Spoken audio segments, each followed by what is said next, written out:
Well, good morning, everybody, and welcome to the Dorset Council Northern Area Planning Committee. I'm Councillor Sherry Jesperson and I'm chair of this committee. This meeting is being conducted under the regulations for remote meetings. It's being live streamed to the public and a copy of the recording will be published on the Dorset Council website in due course. May I ask everyone to please keep your microphones on mute unless you are speaking, as this improves the sound quality. Please use the chat facility to tell me that you wish to speak. The yellow raised hand that we have for some of our meetings is not available when we're broadcasting, so you need to use the chat facility. Please don't, if you don't mind, use the chat facility to chat among yourselves. Each time you speak, could you please say your name unless I've introduced you so that the minutes secretary and the members of the public listening will know who's speaking. Now, colleagues, this is an exceptionally long meeting and we will be continuing through to the afternoon. I intend to call a 15-minute comfort break halfway through the morning when we arrive at a suitable point in our agenda, so it's near to 11:30 as we can break. We will adjourn for lunch when we have completed agenda item 7A, that's the Barnamy Mead in Gillingham application. If we reach this point by or before 1 o'clock, we will reconvene at 2 o'clock on the dot. If we overrun past 1 o'clock, we will reconvene after 1 hour. Now, a notice on the screen, while we are in recess, a notice on the screen will explain to anyone logging on what's going on so that they'll know that they're in the right meeting and they'll know what time we're coming back. So may I now introduce the Dorset Council officers who are present in this meeting. We have Carol Mackay, Senior Definitive Map Technical Coordinator, Vanessa Perry, Definitive Map Manager, Robert Nennis, Planning Area Lead, Major Projects, Hannah Smith, Planning Area Manager, Francis Sommers, Senior Planning Officer, Charlotte Haynes, Planning Officer, Neil Turner, Highways Development Team Leader, Steve Savage, Transport Development Liaison Manager, Phil Crowther, our Senior Solicitor, and then in Democratic Services, we have Kate Critchell, our Democratic Services Officer, who is in the producer's chair today and is directing this meeting. Helen Whitby, Democratic Services Officer, Fiona King, Democratic Services Officer. Have I omitted anybody? No, I'm not hearing it. Well, thank you all very much indeed for helping us run this meeting. Next, we're going to take an alphabetical roll call of the members. When I call your name, please unmute your microphone, tell me that you're present, and then mute again. So when you're ready, councillors, Councillor John Andrews. Hello, Councillor John Andrews, Sherborne East, present. Thank you. Councillor Tim Cook. Hello, Councillor Tim Cook, member for Shaftesbury, present. Thank you. Councillor Les Fry. Morning, Councillor Les Fry for Dorset West. Thank you. Councillor Matt Hall. Good morning, Councillor Matt Hall, Sherborne West, present. Thank you. Councillor Carol Jones. Councillor Carol Jones, member for Sturminster Newton, present. Thank you. Councillor Robin Legg. I think we have Councillor Legg's apologies for the early part of the meeting, but I think he's joining us later, but we'll clarify that at that point in the agenda. Councillor Mary Penfold. Mary. Good morning, everyone. Councillor Mary Penfold, Yetminster Ward, present. Thank you. Councillor Bill Pipe. Good morning, Councillor Bill Pipe, the Litchits and Upton, present. Thank you. Councillor Val Pothecary. Good morning, Val Pothecary, Gillingham Ward, present. Thank you. Councillor Belinda Rideout. Good morning, Councillor Belinda Rideout, Gillingham Ward. Good morning. Councillor David Taylor. Good morning to you. It's David Taylor from Chelmsford St Mary Ward. Thank you very much indeed. So that's that done. So a brief word about the procedures for this meeting for anyone listening in and for members. So for each application, I will invite the case officer to present their report and recommendations. Members of the public have been invited to submit written representations to a maximum of 450 words.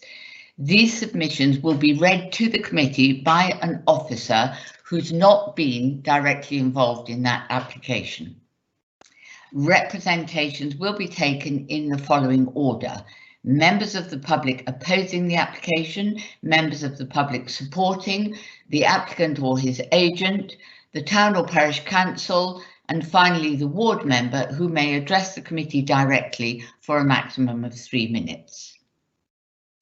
Following these representations, I will invite officers to clarify any points of fact that might have been raised. Then the committee will deliberate and come to a view, at the end of which I will take a vote by roll call, and we will have the recommendation that we're voting on will be up on your screen, and as I call your name when we get to that point, you have to say for, against or abstain. So that's a nice simple way of doing the vote. So moving on to our agenda then. Item 1, do we have apologies for absence? Just Robin Legg for this morning, Chairman. He'll be here for this afternoon's meeting. Thank you very much indeed.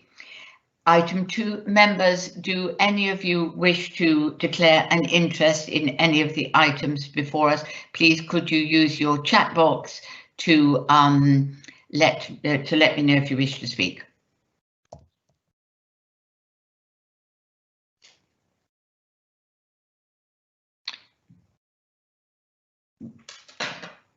Right, I have Councillor John Andrews. Thank you, Chairman. I'd like to declare an interest on item 5. I will not be taking part, speaking or voting on item 5 as I was a member of the regulatory committee and made a decision on this back in 2018. Yes, very helpful. Thank you much. Very clear. Anybody else? Madam Chairman, Councillor Matt Hall, declaring interest in the TRO, which is agenda item 6A. I wish to speak as ward member. I would consider myself predetermined, so I shall not take part in the debate or vote. Right, that's very helpful. Thank you very much. I'll just make a note then that you're speaking, so that you will therefore be speaking in the ward member slot, not in the yes, I get it. Any other declarations of interest? No, that's lovely. Thank you very much indeed. Agenda item 3 then, can we confirm? Sorry, Chairman. Yes. I did, but you were a bit quick on me because it takes me more than a second to RTS. But Councillor Andrew. Yes, Andrew. I am not declaring an interest in, but I wish to speak on the item that Councillor Hall was just. I'm not predetermined. No, that's lovely. I have you down to speak on that. That's okay. Yes, I'll get it in the right order when we get there. That's very helpful. Thank you very much. Anything else before we move on to the next item? Sorry, I don't mean to rush you, councillors. I realise we have to get this right. Excuse me, Chairman. Yes. The apothecary speaking. I probably ought to say that I chair the planning committee at Gillingham Town Council, but I have not predetermined either of the applications from Gillingham. Excellent, that's very helpful, thank you. So you will wish to speak to both of those items as a member of the committee? Yes, I will, thank you. Good, thank you very much indeed. Anything else under this? No, good. Right. Agenda item 3 then, please. The minutes of the meeting of the 14th of May. Can we confirm these as a correct record? Could I ask then in the chat box if you just indicate to me if you don't agree the minutes, to keep it simple, rather than all 12 of you saying you do. Is there anybody who doesn't agree these minutes?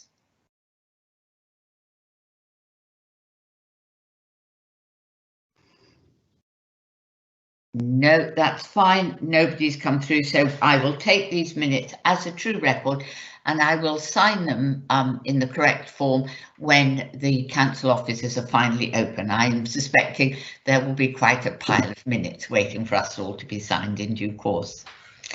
Item 4 then, public participation, that I have covered, and we come into that, so that we can now move on to our substantive matters of the day. Agenda item 5, our first application. This is the application to divert part of a footpath at Gussage St Michael, and Carol Mackay is going to present her report and recommendations, and then I'm going to ask our solicitor to just clarify the part of the recommendation on neutral stance, so because that might be new to some of us, so just to explain what that means and why that's being recommended. Carol, over to you. Thank you. Thank you, Chair. Can I check everyone can see the slide okay? Yes. Okay, that's great, lovely, thank you. So a public path order to divert part of Footpath 6 in Gussage St Michael was made earlier this year. As objections were received to the order, Dorset Council cannot confirm it. So the order can only be confirmed by the Secretary of State. Members are being asked to consider whether the order should be submitted to the Secretary of State for confirmation, and if it's submitted, whether the Council should support the order or maintain a neutral stance. So this is the route of the current and proposed footpath. The applicant's property is here, this is Riles, and the current footpath runs along here, A, B, C, D, along the solid line. The proposed new footpath runs along the dashed line, along the boundary of the applicant's garden. Part of that boundary is next to the neighbouring house Hornfern's garden, and another part is along the second landowner's field.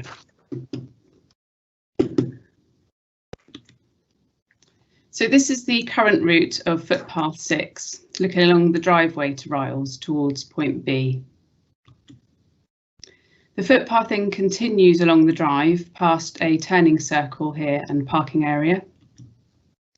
And looking back to point A, on the right is the garage, which the new route runs behind. The footpath then crosses a Grade 2 listed Packhorse Bridge, which is one of the main issues raised by objectors. Objectors feel that the loss of the route across the Packhorse Bridge would significantly reduce their enjoyment of the footpath. However, other representations received suggest the Packhorse Bridge is not safe to cross and it's best enjoyed at a distance from the new path. So this is looking back across the Packhorse Bridge with a view of Riles to the left, which is also a Grade 2 listed building. The footpath then continues through the garden of Riles following an undefined route. And here we can see the Packhorse Bridge in front again and the farmhouse to the left. And the proposed new route is just to the right along the edge of the garden. So from C, the footpath continues towards point D. And then this is the footbridge at point D, which was installed in 2016 after a number of complaints from the public, who until then had to cross the Winterbourne to access the definitive footpath. So this is the proposed new route of Footpath 6, which has been available as a permissive path for around 3 years. It starts at point A on the driveway and then runs to the left of the gate. The width of the new path varies from 165 to 200 centimetres, and the narrowest point is here at point E. This is point F looking back towards E along a double fence section of the new footpath. And then from F, the path runs around the back of the garage to point G. And several objectors feel that the new route is enclosed and rather claustrophobic, and that the path's route behind the garage reduces their enjoyment of the path. This is point G looking towards H, continuing past the garage. The footpath then continues southwest to point J. To the left of the new footpath is a boundary fence between Riles and the neighbouring property Hornfern. It is possible to divert a footpath along the edge of a property, but regard must be given to whether the adjoining landowner's rights would be infringed under the Human Rights Act. So this shows the view of the Packhorse Bridge from the new footpath at point I, with the farmhouse behind. And supporters of the diversion feel the Packhorse Bridge is best enjoyed from the new path. However, the view could become obscured by a hedge or fence in the future, and nothing could be set out in the order to prevent this. So from point K, the new footpath runs between the Winterbourne on the right here and a neighbouring landowner's field on the left. And this is at point D, the end of the proposed new route, where it joins the existing unaffected part of footpath 6. So we've received 16 objections to the order. The main issues raised by objectors relate to the legal test regarding the effect the diversion would have on public enjoyment of the footpath as a whole. So objectors feel the diversion would have a significant negative impact on the enjoyment of the footpath. The Packhorse Bridge is described by objectors as the highlight of their walk, with several making special trips just to walk over it. The new footpath is described as a boring enclosed route behind a garage and far less enjoyable than the current path. However, those in support of the diversion prefer the new footpath as a safer and more accessible route from which the Packhorse Bridge can be seen from a distance. There are some concerns about the convenience of the route, including the width, which is less than the recommended 2 metres in places.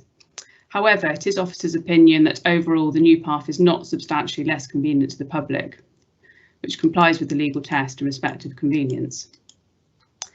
There are 17 representations in support of the order, plus a letter from the applicant. It has been brought to my attention that 2 of those in support of the order work for the applicant as his gardener and housekeeper. There are also several others in support of the order, possibly from the same household as they share a surname, which means support appears to be from a total of 12 different households rather than 17. This doesn't invalidate what they have to say, but members may wish to bear this in mind when considering the impact of the support received. As the orders receive objections, it can only be confirmed by the Secretary of State. So members need to decide whether the order should be submitted to the Secretary of State. If it's not submitted, the order cannot be confirmed. The applicant would be entitled to a refund of costs. If submitted, the council can take a supportive or neutral stance. So, taking into account that a regulatory committee's decision in September 2018 to make the order, which went against officer recommendation, and also the conflicting and highly subjective opinions of those opposed to and in support of the order, the recommendation is that the order be submitted to the Secretary of State for determination and that the council takes a neutral stance. An independent inspector would determine whether the legal tests are met with a thorough appraisal of the diversion order. All parties, objectors and supporters, as well as the applicant, will be given the chance to participate in the process. In addition, if the council takes a neutral stance, the matter could be progressed more quickly due to the reduced resources required. If the committee decide to submit the order to the Secretary of State and support it, it should be noted that the chair of the committee may be called as the council's main witness rather than the officer. Thank you, Chair. Thank you very much. That was extremely clear. Before we move on, could I ask Phil, solicitor, if you want to just add anything to clarify that point about the neutral stance, particularly the bit about the chairman having to be the council's key witness, but let's not dwell on that. Phil, have you anything to add to that? Thank you, Chairman.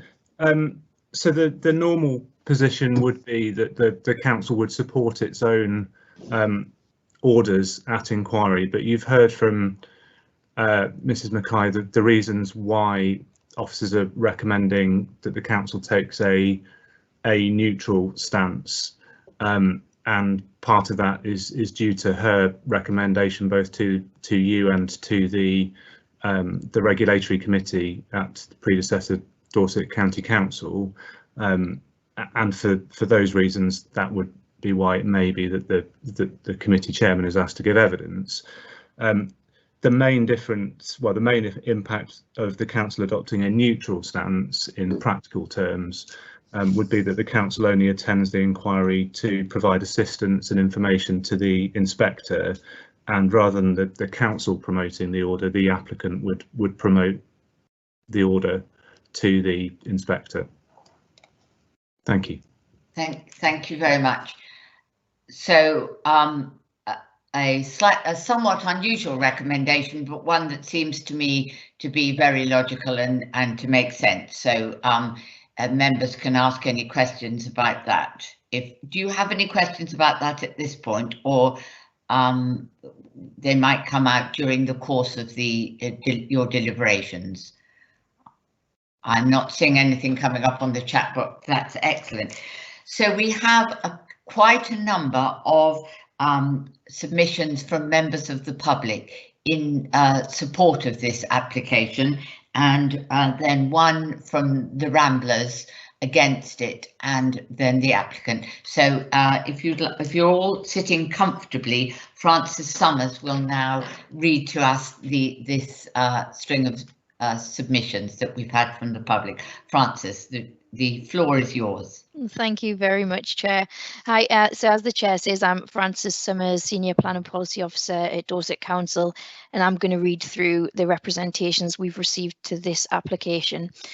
So the first one is objecting to the application. It's Dr. Janet Davis, Area Countryside Secretary, and Jan Wardle, Footpath Secretary from the Ramblers in the Dorset area. Dorset area of the Ramblers objects to this order on the grounds that it is incapable of confirmation because of the proposed diversion would have a significant detrimental effect on public enjoyment of the path or way as a whole, section 119(6)(a) of the Highways Act 1980. Concerns about the impact on public enjoyment of the path are the main thrust of the other objections to the order. The view was shared by the officer who prepared the report on the application to the Dorset County Council Regulatory Committee on 6th of September 2018. Paragraph 311 of that report states, based on objections received, officers consider that the diversion would have a significant effect on the enjoyment by the public of the route as a whole. That report recommends that the order should not be made because it does not fully meet the tests for confirmation in the Highways Act, but the committee rejected this view and went on to make the order. Public enjoyment of the path as a whole is impacted in the following ways. The definitive route makes use of a Grade 2 listed pack horse bridge. This unusual feature adds considerably to the attraction and interest of the route. There are also extensive views of the listed Ryals farmhouse. The proposed alternative route is narrow and enclosed, passing between a fence and outbuildings. It takes 3 sharp turns and in places is less than Dorset Council's 2 metres recommended minimum width. When visited in January 2020, it was waterlogged in places. This part of the route changes the character of the path completely. At the consultation stage, the Ramblers did not object to the proposal, but because of concern about the potential of proposed route section I to J between 2 hedges to become overgrown, suggested that a maintenance condition be included in the order to ensure its long-term availability. Because the East Dorset Footpath Secretary who submitted that response is no longer in post, and because no such condition was included in the order, 2 members of the Area Footpath Committee made a further site visit to ensure that response was still appropriate. Our conclusion was that the existing route, A, B, C, D, was far more enjoyable than the proposed diversion, A, E, F, G, H, I, J, K, D. The differences between the routes are only truly apparent on the site visit, as the plan does not capture the situation on the ground. One of the pleasurable effects of recreational walking is the awareness of walking in the steps of previous generations who have used routes, perhaps over hundreds of years, connecting ancient settlements. Features such as the Pack Horse Bridge are an integral part of that pleasure and the unique legacy that is the public rights of way network. We therefore urge Dorset Council to resolve to abandon this order. Now I'm going to read those who support the application. First one is Julian Graysbrook. In support, I have been using the footpath since living in the village for 13 years, and prior to that when my parents lived in the village for 25 years. The amended route for the footpath, which covers a distance of little more than 100 metres, is a more suitable route than the original footpath. It's marginally shorter than the original footpath, is easier to follow, is much safer, see below, and is less obtrusive to the owner of Ryall's farmhouse. The original footpath is routed over two bridges. One is an old packhorse bridge, which, although very attractive and unusual, is very small, steep, and by modern standards would be considered completely unsafe by any HS officer. Photographs of this bridge should be viewed by the members of the committee to allow them to determine whether they consider it a safe route, particularly for the elderly and very young. There is no room for a second person to easily assist crossing, and no handrails on what is a bridge made out of stone. On those grounds alone, I believe that the footpath should be moved. There are arguments that the bridge is unusual and therefore people should be allowed to use it. As the proposed footpath deviates only a few metres from the original footpath, but avoids having to cross two bridges, it is quite possible for all walkers to be able to view the original bridge without having to risk crossing it. Being an objective and independent user of the footpath, I believe that there is very good reason to divert the path. I therefore urge the committee to take a supportive stance for the diversion and submit such recommendation to the Secretary of State. Next one is Sydney Still, and this is in support. On my frequent visits to Gussage in the past 25 years, I have walked the path past Ryall's many times. The views of the house and the Packhorse Bridge are delightful. It was something of a shock to find that the route of the footpath has now been altered to cross the Packhorse Bridge, thus depriving one of the view and making it more perilous, particularly when one is in one's 80s. The alternative route preserves the view of the bridge and is so much safer. Next one is Sue Judd, and this one is in support. I am writing to support the alternative footpath route. I've had the pleasure of visiting the Gussages for over 30 years and always enjoyed the views of the Packhorse Bridge from the path. I was therefore surprised when the path I had got used to walking was altered to actually go over the Packhorse Bridge, especially as I had small children with me and I found it extremely hazardous. So I was delighted when the alternative route was opened, so much easier to walk, safe, and a delightful view of the old bridge. Next one is Johnny Horton, and this is in support. I support the new footpath route. I have never seen anyone use the definitive path in the 5 years I have been a neighbour. If you had seen the Winterbourne in Spate early this year, you would be out of your mind to use the bridge. Extremely unsafe, particularly for the older generation and children.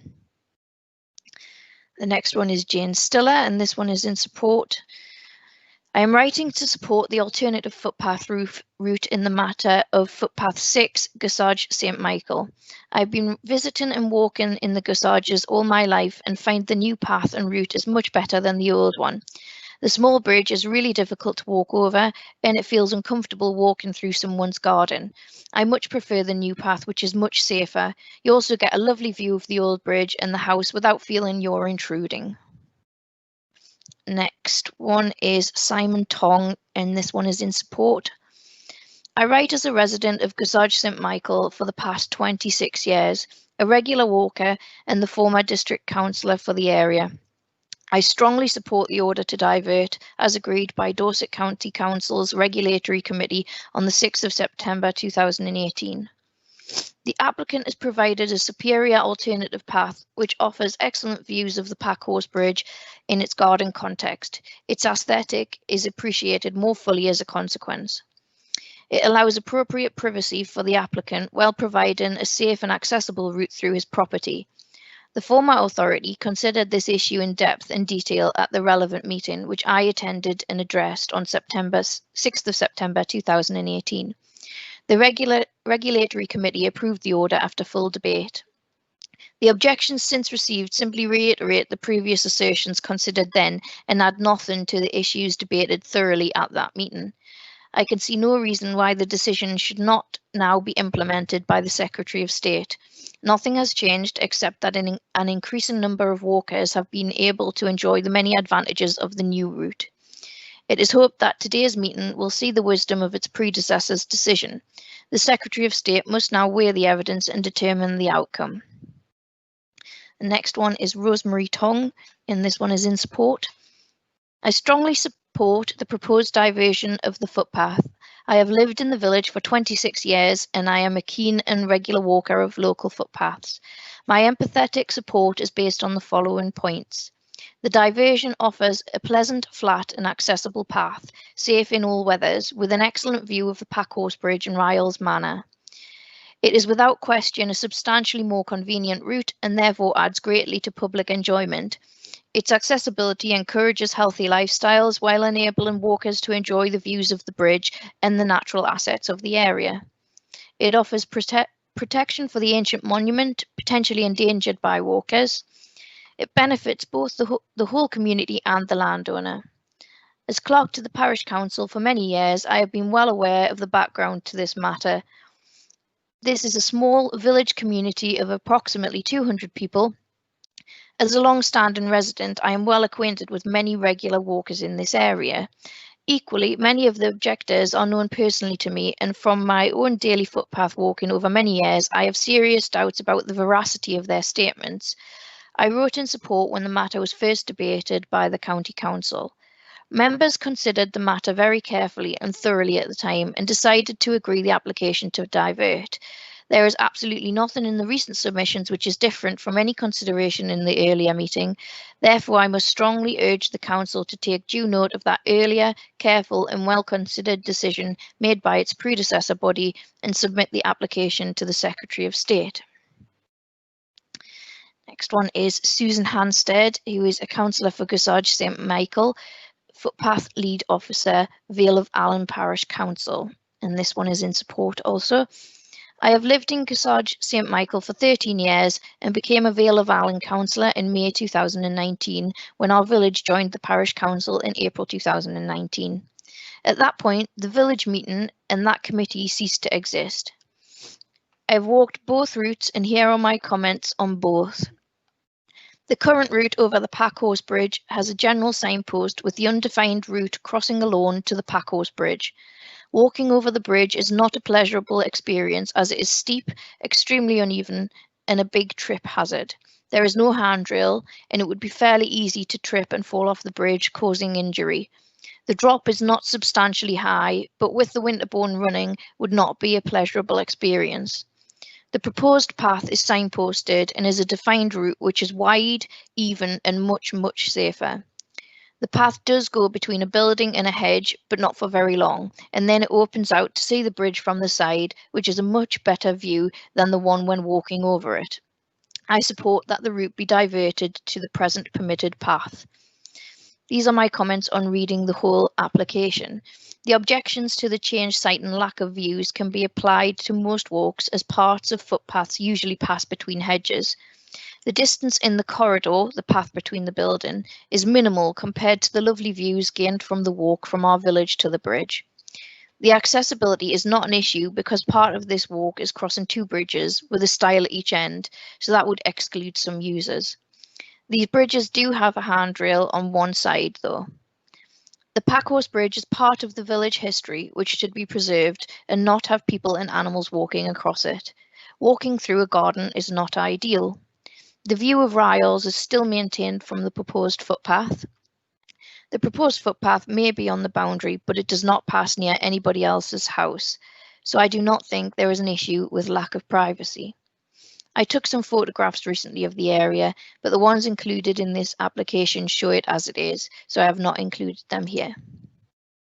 Next one is Anthony Fortescue, and this one is in support.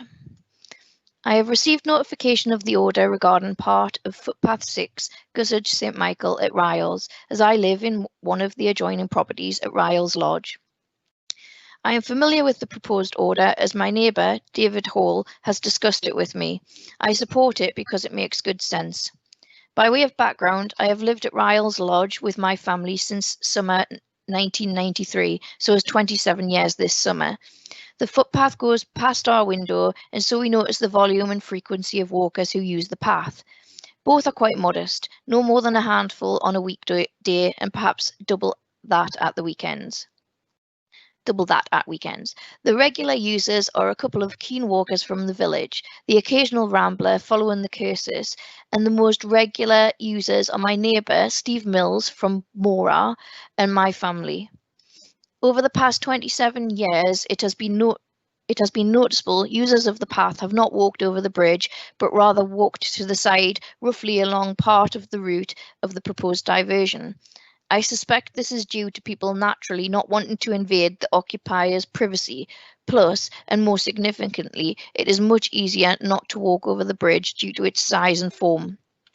Walking over the bridge adds little to the enjoyment of that part of the walk, particularly for the 6+ months of the year when the winterbourne is dry. It has been very noticeable how much more the path has been used during COVID-19 lockdown, not least by my family, and I have not seen anyone choosing to use route over the bridge. I hope the proposed order will be approved. Next one is Stephen Mills, and this one is in support. I am writing to inform you that I am in favour of the footpath diversion to use the permissive path instead of using the original footpath which navigates you across the Packhorse Bridge. I have lived in Gossage St Michael since 1986, and I use this footpath twice a day, every day, walking my dog, and on occasion also with my grandchildren and other family members. The new permissive path has all the advantages over the existing footpath. It has easy access, is level, so making it ideal for those that have a mobility problem. Easy and safe to use for young children, and from the path gives you a good view of the Packhorse Bridge and Ryles farmhouse. On my daily walks, I have encountered a lot of ramblers and those from the village who have said to me that they would rather walk this new permissive path because of the benefits already mentioned, rather than try to navigate the slippery, uneven Packhorse Bridge. They also mention that they feel uncomfortable actually walking through someone's garden, which I can understand. All of my time of walking the footpath, I have never seen anyone actually walk over the Packhorse Bridge. Every time they would use the new permissive footpath. Personally, I find this new path a win-win situation for both walkers and the landowner.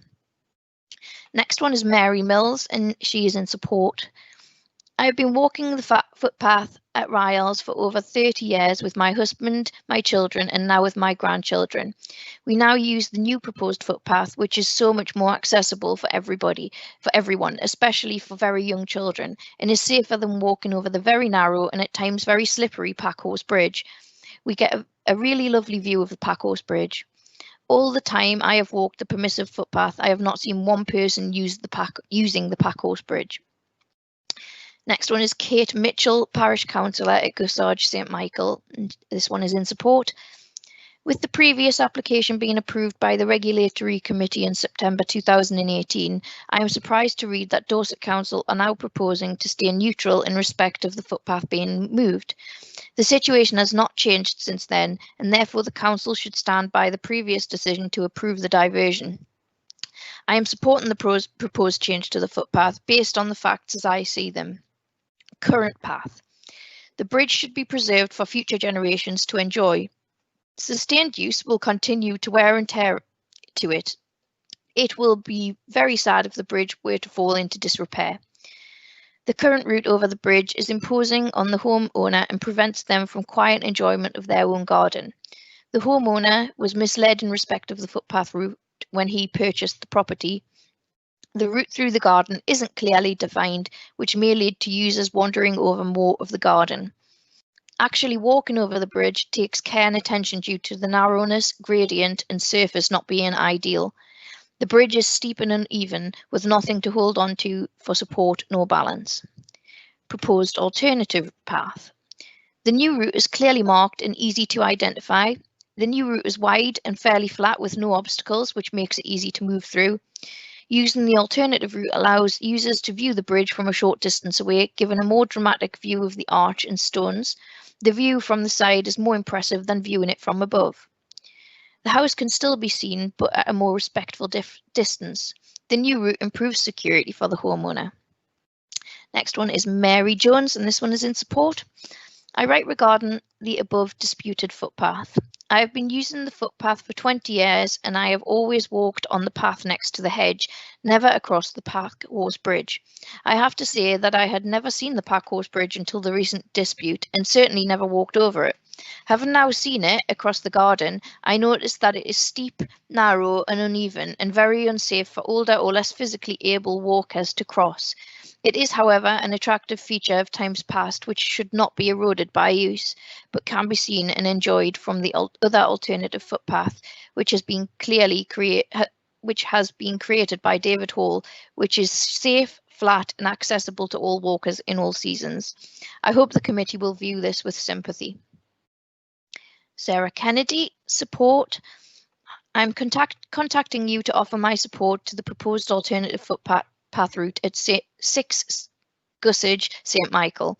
I've visited the Gussages a number of times and it has never occurred to me to walk across the Packhorse Bridge. The path, so you can see the view of the bridge, is a much more sensible route. I would be nervous about having my toddlers walk across that bridge. I very much hope the council will come to the right decision and approve this alternative footpath route. Kim Gray, supporting. I am writing to you in support of the alternative footpath route in the matter of Footpath 6, Gussage St Michael. I've been a regular visitor to the area for the last 5 years and have enjoyed the surrounding countryside and warm welcome that I have received. My observation is that the alternative path and route is significantly better option over the old one, which requires traversing an extremely old and small pony bridge through someone's garden. It is clear to me that the alternative path has been created with care, seemingly at some expense, and represents a sensible, pragmatic and most importantly safer route. Walkers can still visually enjoy the small bridge from a short distance in my opinion get a much better view of the arch, which gives us a fascinating insight into its construction. Secondly, there seems little to be gained and much to be lost by persisting in signalling a route which is through what is ostensibly private property, an uncomfortable experience for all, I'm sure. Whilst I recognise balancing our intrinsic rights to roam, it doesn't seem proper when there is a superior route available. Finally, we must also consider our duty to make exploring the countryside as accessible as possible, which includes assisting, where we can, people who may have reduced mobility. The small pony bridge has a very steep ascent and descent across a narrow, uneven and slick surface with no access to a hand or guardrail. Exclusionary, but also an accident waiting to happen. Interestingly, and perhaps because of the points above, I've never seen a single person actually use the old route through the garden. I know these matter can be emotive, but as I've already said, I think the alternative route that has been created is the best solution and should therefore be ratified. Next one is Clarice Hine in support. I'm writing in support of the alternative footpath at Gussage St Michael. My family and I have enjoyed the footpaths of the Gussages for now 3 generations. The newer footpath that appeared some years ago was an improvement for us as it avoided the section over the bridge, which was often quite treacherous for the elder members of our party, and likely would be once the smallest ones are walking without reins and piggybacks. The new path was a safer option. Next one is Anna Thompson, and this is in support. I am writing to support the alternative footpath route. As a family, we enjoy walking the footpaths around the Gussages during our holidays and short breaks and have for many years. The path we had been using is apparently an alternative, which is highly surprising because the route over the Packhorse Bridge is rather perilous, especially when walking with a young child. It also feels very intrusive to walk into someone's beautiful garden, and this has put us off using the path at all. The alternative route is much better thought out, much safer and affords views of a lovely house and the old bridge without being dangerous or making you feel like a trespasser. This last one, I think it is. Can we just yep. Breathe in? Yep. Brilliantly done, thank you. Before we move on to the last one, can we just clarify, was Kate Mitchell speaking on behalf of the parish council or as a member of the public, because she introduced herself there as the parish council? Do we know this? I don't know this. I'm wondering if Carol Mackay knows. Carol, do you know whether she was? I appreciate that it's not quite the same with a definitive map consultation, but in the planning committee, we generally would record if someone was speaking on behalf of a parish council or just they happen to be a member of the parish council. We don't know. We don't know this. Okay, we'll go back and have a look at that letter. It's not crucial, but it would be nice to get it right. Thank you. And then the ward member, we have no comments from. And so the next one, over back to you, Francis, then, is the applicant, David Hall, and his submission. Francis, thank you. Okay, thank you. It's Frances Sommers again, Senior Plan and Policy Officer at Dorset Council. So this last one is David Hall, the applicant, in support of this application. My purchase of Ryalls in September 1989 was contingent on the footpath going through the adjacent property, Horton. Mr. Pigden, owner of both properties, had persuaded the council in the late 70s that the definitive path went through Horton. Letter from the County Council in September 1979 confirming sent to Mrs. Pigden and the Ramblers Association. The East Dorset District Council confirmed this at the time of my purchase. The proposed diversion is an attempt to right the wrong Mr. Pigden did me, compounded by the error by the District Council. The objectors to the diversion make statements that are not true. It was in 2016 that it was possible to walk the definitive path following the installation of the bridge on Ryalls. 13 of the 17 objectors in 2018 claimed to have walked the path regularly for many years. This was not possible. The majority of these objectors were not on the electoral roll of Gossage St Michael and were not therefore local. 11 of the 16 objectors on the most recent consultation also claimed to have walked the route regularly for many years. Again, this is not true. 3 of the remaining objections refer to me as being selfish and disgusting in what I am proposing.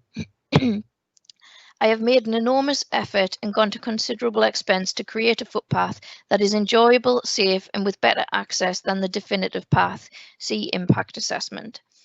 I have consulted widely with users, including my local district and county councillors, taken professional advice and created a path that is used more frequently than any of the various paths that have been used across Horton and or Ryalls in the last 30 years. The public clearly prefers to walk the diversion rather than the definitive path. I put up a small permissive path sign indicating the diversion. This has been removed or broken on at least 3 occasions.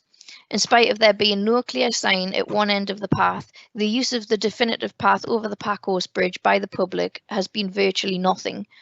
Between January 2017 and June 2017, there was a team of builders working at Ryalls.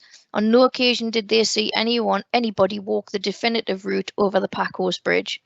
Since March 14th, I have worked in my study overlooking the definitive path. One person has used it. A neighbour who walks the diversion twice a day has never seen anybody use the definitive path over the Packhorse Bridge since the diversion was created in 2017. In light of the above, I urge the committee to make a positive recommendation. Thank you, Chair. That's the end. Thank you very much indeed, and I think that was a great deal of reading, so very, very nicely done. Thank you very much. Before we move then to the committee deliberation, is there anything, Carol, that you'd like to come back to and comment on now that's arisen from those public representations that needs clarifying? Yes, thank you, Chair. So the points raised have all been covered in my report, so I will only briefly mention a couple of the issues. So with regards to the supporters' preference for the view of the Packhorse Bridge from the new footpath, if I can refer members to the report's paragraph 5.11. So as also mentioned in the presentation, the view of the Packhorse Bridge may be preferred by some people, but we can't protect this view. So if it became blocked in the future, there wouldn't be anything that could be done about that. And therefore that is quite an important consideration if the supporters feel that their enjoyment is greater from the new path, but if there was no view of the Packwalls Bridge, that could become affected. There also were a couple of statements that suggest the footpath has been rerouted over the Packwalls Bridge. This is not correct. The legal line of the footpath currently runs over the Packwalls Bridge, and it always has been over there. It hasn't been moved or altered. The only changes were the permissive path behind the garage was put in about 3 years ago, and the footbridge at Point D was installed in 2016. So previous to that, the route might have been different. People may have been using a slightly different route. The other thing, the safety of the Packwalls Bridge obviously has come up several times, and if I can refer members to paragraphs 5.5 and 5.6 of the report. So the accessibility of the structure should be balanced against the enjoyment that it brings to those who've objected to the order. The use and the availability of the footpath over the years, again, if I can refer members to the report 4.27 to 4.33. So the use of the path by those objecting is not a prerequisite for the diversion order. So any obstructions should be disregarded. And then lastly, I'd just like to refer to the incorrect search information that was provided to the applicant by East Dorset District Council. That's also dealt with in the report, paragraphs 6.1, 6.4. So the circumstances surrounding the purchase of Ryals and the location of the footpath can't be taken into account when considering the proposed diversion. So yes, just in summary, I think the statements indicate the very subjective nature of what constitutes public enjoyment of the footpath, and it really highlights the reasons for the recommendation to submit the order, but with a neutral stance.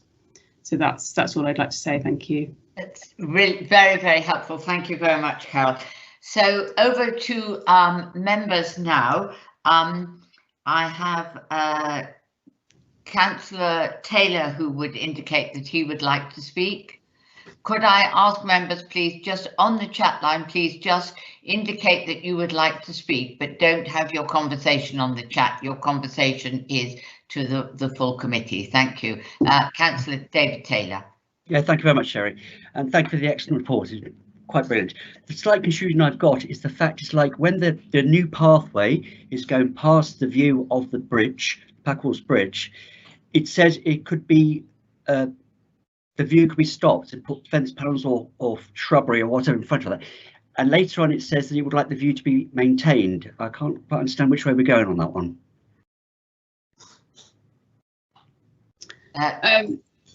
I'm not quite sure about the reference to maintaining the views. So is that in the report? It was in the first part of the presentation, something about when the pathway walking past the Pack Bridge, the view could be obscured, and we have no right to actually let that not let that happen.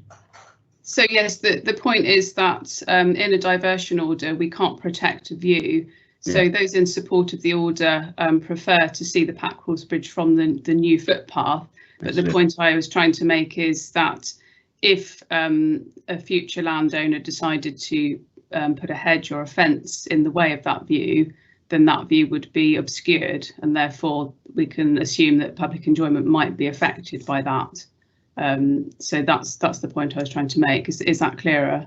Yeah, it's clear. It's just to make sure, see if can actually the view can be maintained, but obviously we can't do that by the sounds of things. That's right. Yeah, we can't do anything about what happens in the future with regards to the view. Thank you, Carol. That's well explained. Thank you.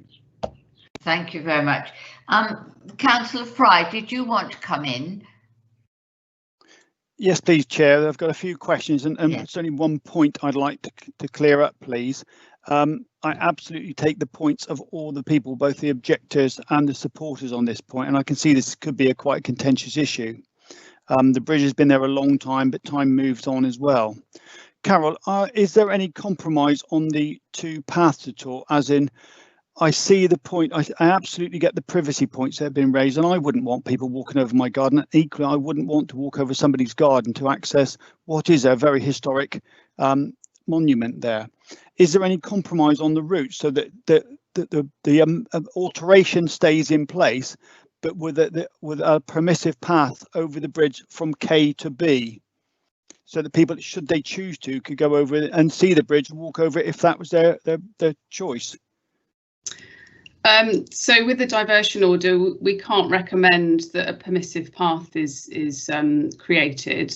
That's entirely down to the landowner. So it's not something that we can go into here at all. We've made an order already. We have to do something with that order. So we either send it to the Secretary of State or we abandon it. So we can't recommend that a permissive path is put in. That's not within the legislation. Okay, that's unfortunate because that will be useful. Is there any conditions that could be put in place that could protect the view for the future generations at all? No, that's not possible either. I'm just trying to find a compromise to try and find a way forward from this, because I can see that the alterations around the back of the garage might not be the best view, but it would be the most accessible. But it would be nice to preserve the access to the actual Packhorse Bridge, which seems the contentious issue for the generations to come. Is there any way that you can see any alterations? Is it just simply original path? I mean, I'm aware of what went on in history with the path and the lack of clarification years ago.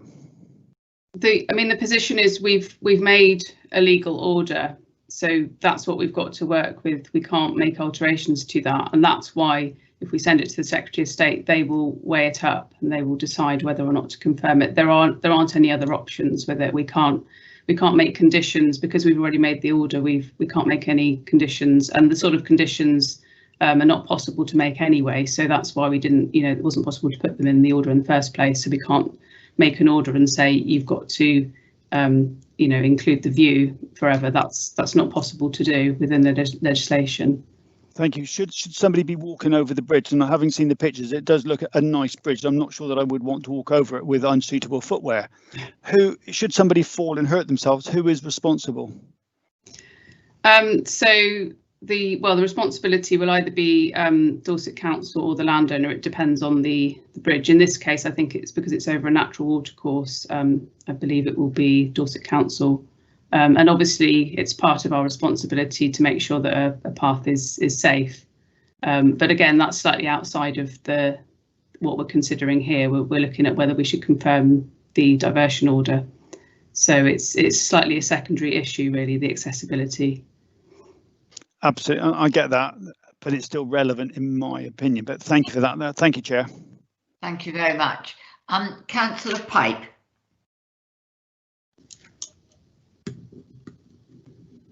Thank you, Chairman. a bit of trouble getting unmuted there. A lot of the points I wanted to make have been covered by Councillor Fry in his thing. But with the legal order, Carol,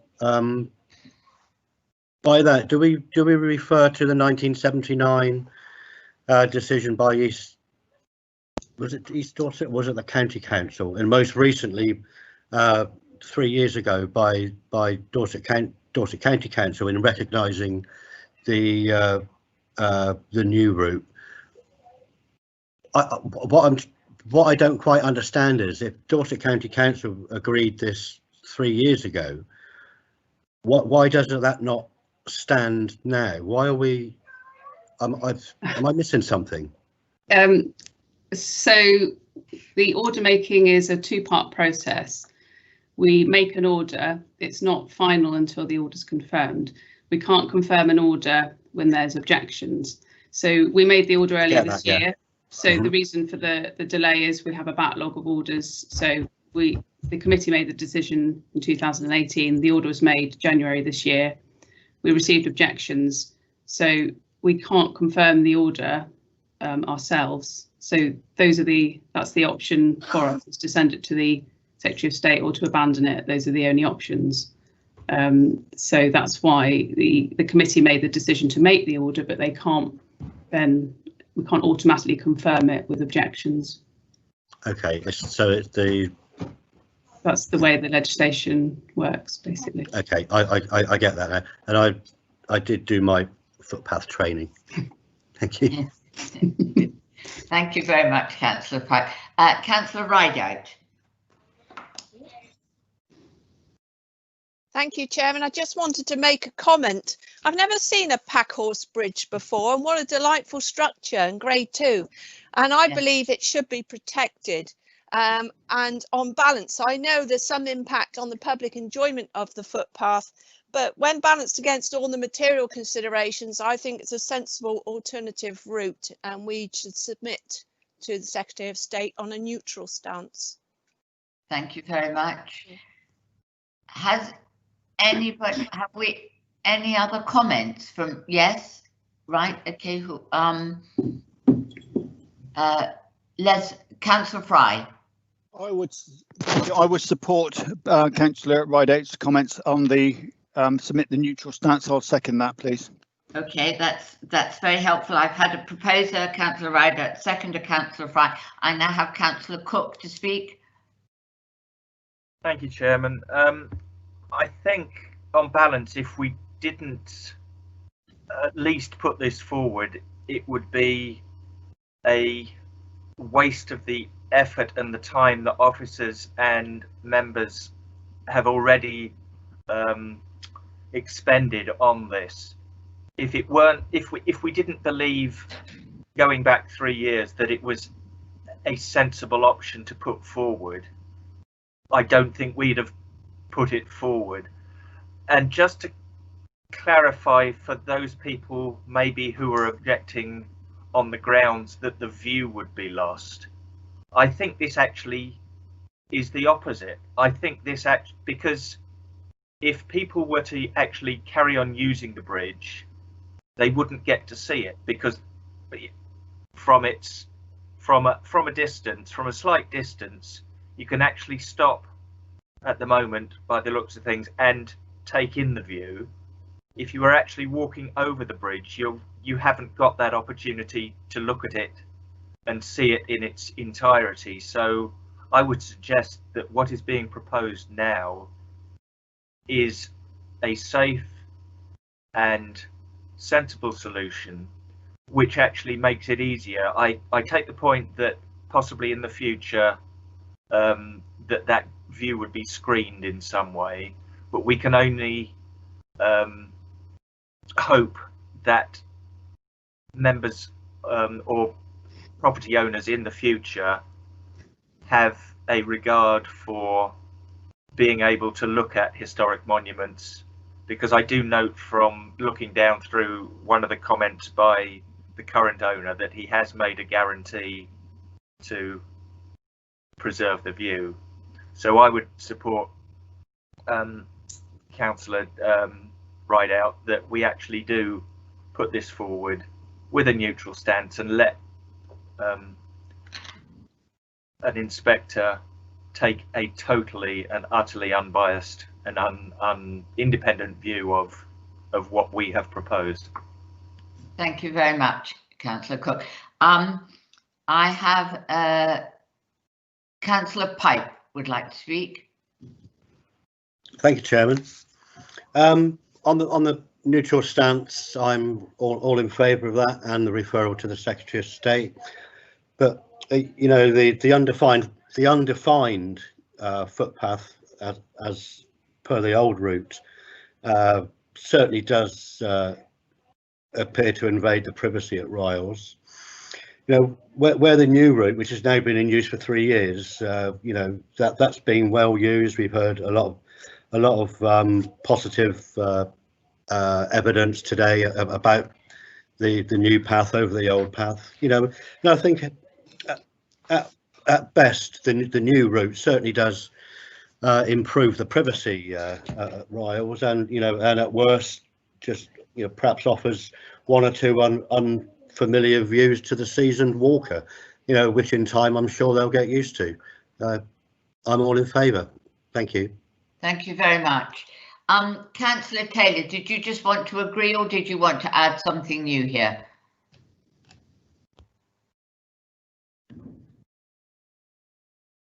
Sorry, I just do agree, because the fact is I actually agree with both people, Councillor Bill Pipe and Councillor Tim Cook. I totally agree with it. Good, thank you. I think we're having a heated agreement here, councillors. So with your permission, I will now move this matter to the vote. We have the recommendation before us, which is that we would the order be submitted to the Secretary of State for determination, and that the council take a neutral stance on the proceedings. Could I ask you then, as I call your name, please, to say whether or not you are for the recommendation, against it, or you wish to abstain? Councillor Andrews, you were not voting on this one, I think. Have I got that right? So, Councillor Cook. Agree. For, against, or abstain? For. Thank you. Councillor Fry. For. Councillor Hall. For. Councillor Jones. For. Councillor Legg is not with us. Councillor Penfold. Mary, can you unmute Councillor Penfold? I abstain from voting as I missed the beginning of the presentation due to a breakdown on my computer. I also wish to declare a non-pecuniary interest in the next item, and I will turn my camera off and mute. Thank you. Thank you very much. Councillor Pipe. For. Councillor Apothecary. For. Councillor Rideout. For. Councillor Taylor. For. That's very helpful. Thank you very much. So that recommendation is now carried, and that will go to the Secretary of State for her or him to do the difficult work. Thank you very much indeed, and thank you very much, Carol and Francis, for taking us through that one. Thank you. Members, I would now like to move on to item 6, the traffic regulation order for the one-way system at Chitlins Lane in Sherborne, if you are ready. Neil Turner will present his report. Neil, over to you. It should be appearing on our screen shortly.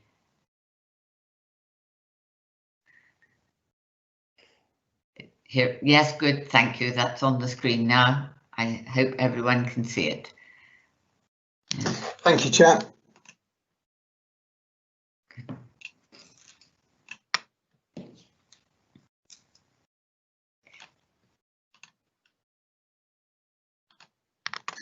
Okay, so this item relates to the making of a traffic regulation order to restrict vehicular traffic to one way at a part of Chitlins Lane in Sherborne. On the 11th of March 2015, West Dorset District Council. Sorry, Neil, this is Kate. Could you just put that into a slideshow mode, please? It'll be. Oh, is it easier not? for them. Not unless the members are seeing something different. No, I don't think so. You could just start the slideshow. Sorry to interrupt. It has now just dropped off, I'm afraid. Nick, can you just share again for me? Sure.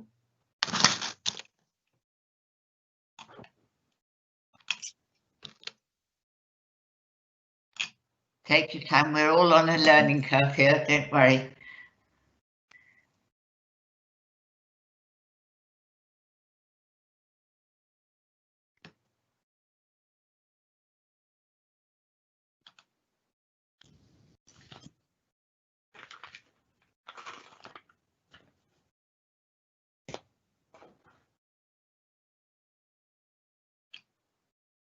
That's better. Thank you very much. Up? Super. Sorry about that. It looks okay on my screen. But okay, I'll start again. So on the 11th of March 2015, West Dorset District Council granted outline planning permission for a residential development at Barton Farm in Sherborne. The permission approved the erection of up to 279 dwellings, together with other works, including amendments to the A30 Yeovil Road, Chitlins Lane and Marston Road. Condition 25 of this planning permission required the developer to implement a one-way system for vehicular traffic in a two-way cycle ped scheme for a section of Chitlins Lane shaded blue on the slide. This condition was imposed in the interests of highway safety and on the recommendation of Dorset County Council as the local highway authority at the time, For reference, the approximate extent of the residential development is shown shaded pink on the current slide. So the existing Sheepman's Lane isn't wide enough to satisfy modern design standards for two-way vehicular traffic, being approximately 3.5 metres wide. The approved Barton Farm residential development is likely to increase the traffic using Sheepman's Lane by approximately 750 trips per day when it's complete. If vehicular traffic isn't regulated as proposed, then a highway safety issue may well arise. As you can see on the slide, the proposed order will restrict a part of Sheepman's Lane to one way for a length of approximately 80 metres along its narrowest part.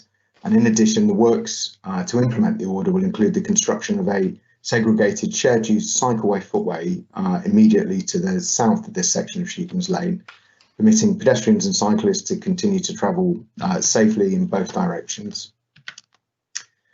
So in addition to these proposed works, and in order to safely accommodate the increased volume in traffic associated with the development, the developer has constructed a new access road designed to appropriate standards, which links the development and Sheepman's Lane to the A30 Yeovil Road, along with a newly constructed traffic signal control junction, as shown on the slide on the screen.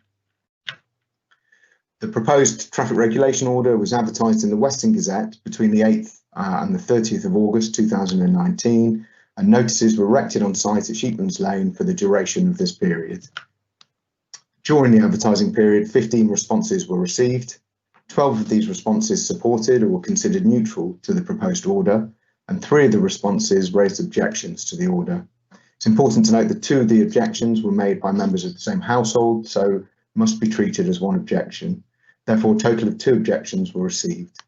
These objections raised a number of potential issues as follows. Firstly, the direction of one-way traffic. The proposed one-way restriction for this part of Sheepman's Lane will prevent traffic travelling from west to east along Sheepman's Lane and towards a junction with Marston Road. The objections queried why the one-way system couldn't be reversed so that traffic would flow in a northwesterly direction. This would result in a high volume of traffic being directed to use the existing junction of Sheepman's Lane and Marston Road, which has very poor visibility to its south. So visibility at the junction of Sheepman's Lane and Marston Road is restricted to the east, as you can see on the slide on the screen, which would create a potential highway safety issue when leaving this junction. The visibility at this junction cannot easily be improved due to land required to do so being in third-party ownership. So the proposed one-way system would direct traffic from the development towards the newly constructed signalised junction at Sheepman's Lane and the A30 Yeovil Road, providing a controlled and safe access and egress to and from the residential development. Objectors were keen that horse riders should continue to be able to use the lane in both directions. Only vehicular traffic would be restricted under the proposed order, and horse riders can continue to use Sheepman's Lane in both directions. In addition to this, there will be no physical reduction in width to the existing Sheepman's Lane, and this is currently open to two-way traffic. And as horse riders have been historically using the road when it was a two-way carriageway, restricting the road to one-way traffic at its narrowest point would therefore improve safety to equestrian users. Objectors were also concerned that the proposed order would restrict movements for pedestrians and cyclists. However, as mentioned earlier, the proposals include for the construction of a shared use footway and cycleway to the south of Sheepman's Lane, which can be used in both directions. This is an improvement over the current layout of Sheepman's Lane that at the moment has no distinct provisions for pedestrians or cyclists. Concerns were also expressed about the restriction of access for emergency vehicles to the new residential development. As part of the consultation exercise associated with the order, all emergency services were consulted and no objections were raised. Finally, concern was expressed regarding the negative impact that the proposals may have on climate change. So drivers wishing to access the B3148 Marston Road from the development will be required to drive an additional 1.5 kilometres to reach the junction of Sheepman's Lane and Marston Road. This diversion is shown with the green arrows on the plan on the screen. This is in comparison to the existing slightly shorter route, which is illustrated with the orange arrow. It's worth noting, as I mentioned earlier, that infrastructure for sustainable modes of transport, such as walking and cycling, will be improved by these proposals. Officers made efforts to liaise with the residents who raised objections. However, none of the objections have been withdrawn. On the screen now, you can see a photograph of Chitlins Lane showing the view looking northeast towards the narrow section of Chitlins Lane at the top left of the photo that's proposed to be made one way. This is a view looking northwest along a Moors Drove, which is part of the new residential development, towards the narrow section of Chitlins Lane, which is just to the right of the photograph. This is a view looking southwest along Chitlins Lane, and the photograph on the screen is taken at a point where the one-way order would commence. This is a photograph taken at a similar point, so at a point where the one-way order would commence. It shows the narrow part of Chitlins Lane being used by a single vehicle, and as you can see, a single vehicle occupies the majority of the width of this narrow part of Chitlins Lane. So in consideration that the making of this order is a condition of the planning permission associated with the residential development, that a new link road and traffic signal controlled junction has been constructed to link the development and its traffic to the A30 Oval Road, that no physical alterations are proposed to be made to the existing Chitlins Lane, and that infrastructure for sustainable transport modes will be improved, it's recommended that the committee recommend to the portfolio holder that the traffic regulation order be implemented as advertised. Thank you, Chair. Thank you very much indeed. That's a very clear report. Thank you. We have no public representation on this agenda item. In the ward member, I think Councillor Hall, as ward member, you've said that you would, just to clarify this for the minute, you've said that you would like to speak as a ward member, but that you are not participating in the meeting because of predetermination. Is that correct? That is correct, Madam Chairman. Right, good. If you would like to make your remarks then in your capacity as ward member, you have 3 minutes. Thank you very much. Thank you, Madam Chairman. Members of the committee, as you can see from page 193 of your agenda, planning permission was granted subject to the condition prohibiting occupation until a one-way system is put in on Chitlins Lane. For those of you who are not aware, the vast majority of the homes on this new estate are now built, and the vast majority of those built are now occupied.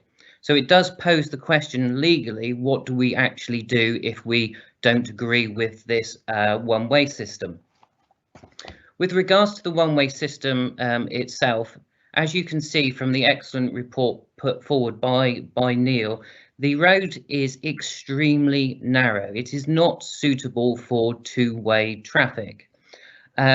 Those residents on the new estate coming up Moors Drove who wish to turn right through Chitlins Lane are effectively turning on a blind bend. This means that if they do meet traffic coming down from Marston Road and Chitlins Lane entrance, they actually have to reverse back out onto a junction, which surely cannot be considered safe. We also have got an ever-increasing problem because part of the new estate is employment land, and there is a large increase in HGVs using this narrow road both ways, as this is actually the miles-wise the quickest way for the lorries to return to the A303. Just in general, I think that this is an excellent scheme. I think this will improve safety. I think it is much needed, and I wholeheartedly support it. Thank you, Madam Chairman. Thank you very much indeed. That's very succinct and extremely helpful. I would go first to committee to Councillor John Andrews, who is the second ward member for this area. John, would you like to give us your view, please? Yeah, thank you very much, Chairman. I agree with every point that Councillor Hall has put. put forward. Neil, can I just ask you to go back to the climate impact slide that you showed? Right, so actually you've got that slightly wrong, because the new road from the new estate doesn't go down the old Barton Gardens road onto that junction. It goes to the junction that's a little bit further up. So that's correct. That's not the new junction that the green arrow goes to. So it goes a little bit further. But I totally agree with the kilometres that you put in there. This scheme, as Councillor Hall said, was part of the planning permission that was granted, and it was a condition of that. And the other point I've highlighted was visibility at junction at Chitlins Lane and Marston Road is awful. It's a danger getting out there, let alone with big HGVs and things coming out. I know it's a 30-mile-an-hour limit it's going out onto, but I have nothing but you need to just take all the comments coming. If those cars turn right off of Amorse Grove on up to there with a vehicle coming down, it would be dangerous. Can I just ask a question, Neil? Will there be good way signs at the end of that one-way system? I know there'll be no entry signs, so you can't go up it, but will there be good way signs? At the end, so the proposed signs are shown on the screen at the moment. Right. So there won't be give way. There'll be give way junction markings at the junctions of Sheepman's Lane and Amorse Grove. Yeah. So the white lining give way markings actually on the carriageway. Right. Okay. But not a sign itself. Okay. I just wonder if you could back to back the signs of the no entry with a give way sign. I'm not sure, but because the speed that some of the people come down that road leaves a lot to be desired, and one day if we don't make it legal that it's give way sign there, we might have a problem, because somebody's going to come out on that road and smack into somebody coming out of Amorse Grove. But that's my only concern. Other than that, thank you very much. Just I'd like to propose it, by the way, Chairman. I'd like to propose. Yeah, that's just what I was going to ask you. So you've proposed it. Thank you very much. Just to be clear, of course, that give way signs are not strictly the province of this committee, but our minutes will show that you've raised that, and that's always quite helpful to remind highways what we'd like them to do. I have we've had a proposer here. I have Councillor Fry and then Councillor Pipe to speak. Councillor Fry. Thank you, Chair. Councillor Andrews has beaten me to it. I think this is a very necessary order to be put in place. As a person who's worked with road safety over the years, I can see the benefits of having this in and the need for it. So I would wholeheartedly second it. That's very helpful. As I can't propose it because he beat me to it. Thank you very much.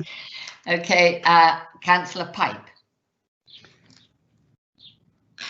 Councillor Les Fry just beat me to my bit too. So this is a totally common sense application, as particularly in the terms that it's part of conditions to a previous planning application. I think we should move to the vote, Madam Chairman, on this one. Thank you very much indeed. I have just Councillor Taylor, and then I'm urged to move to the vote. Councillor Taylor, do you have something new to add? Just to say, as a Sherborne lad born and bred, I totally agree with this. It will be a great safety measure to put in place. Thank you very much indeed. So we're having a hearty agreement here. I will, with your permission, committee, I will move to the vote. Could we have the recommendation up on the screen so that councillors are clear what they're voting on? Thank you very much. So Councillor Andrews. 4. Councillor Cook. 4. Councillor Fry. 4. Councillor Jones. 4. Councillor Penfold has declared a non-pecuniary interest in this one. Is that correct? Can we just make sure that the minutes record that correctly? Councillor Pipe. 4. Councillor Apothecary. 4. Councillor Rideout. 4. And Councillor Taylor. 4. Thank you, Chairman. Good. Thank you very much. Thank you, committee. That concludes the item number 6. It's 11:23. It seems to me, colleagues, this would be a good moment to take a 15-minute comfort break so that officers and indeed yourselves can get a cup of coffee, because I'm aware that we have a long day. So I'm seeing some hoorays in the chat line here. So we will adjourn now. It's now 11:23 and we will reconvene in 15 minutes from now. Please, if you could come back online a couple of minutes before that, before we go live, just to make sure that all the technology is working and that all of our ducks are in a row. Thank you very much. I will see you in slightly less than 15 minutes time. Thank you. I believe, officers, you're going to put a little slide up saying that we're adjourned, so that anybody joining the committee now will know that they're in the right place. Thank you very much.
How's Mary then?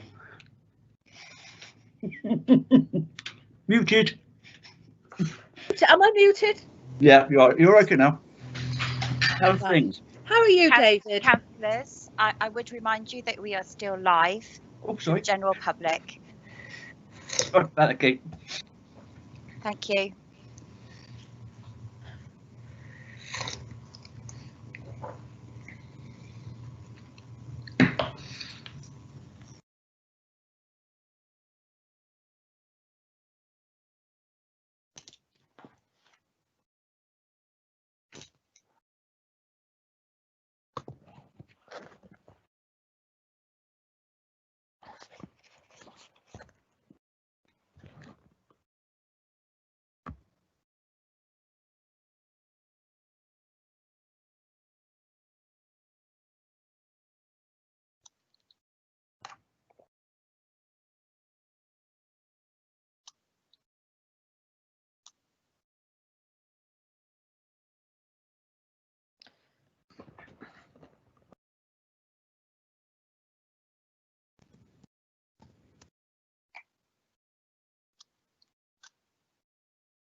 Well, welcome back everybody. I hope you're all suitably refreshed and like me, you've had some lavender flavoured shortbread biscuits to keep your sugar levels up.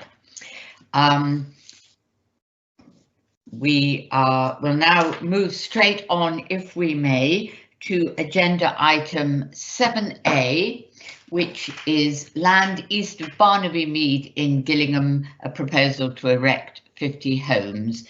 I would like to invite Hannah Smith to present her report to us. Thank you very much. Hannah, over to you.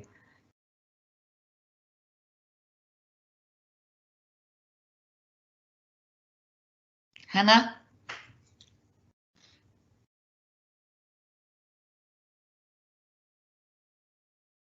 Thank you.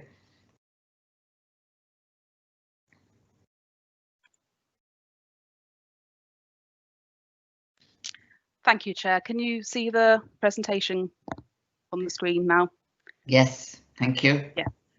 Sorry, Chair, did we need to do a roll call before we start this section? We absolutely did. Thank you very much. Thank you for reminding me. This is the first time we've done an adjournment. Before we move on to that then, councillors, I have to do another roll call to confirm who is here present in the meeting. If I can find my list of members. So as we did before, when I call your name, if you can, when I call your name, if you can just say that you are present. Ready? Good. Councillor John Andrews. Yes, present, Madam Chairman. Councillor Kim Cook. Present. Councillor Les Fry. Present. Councillor Matt Hall. Present. Councillor Carol Jones. Present. Councillor Mary Penfold. Present. Councillor Bill Pipe. Present. Councillor Val Pothecary. Present.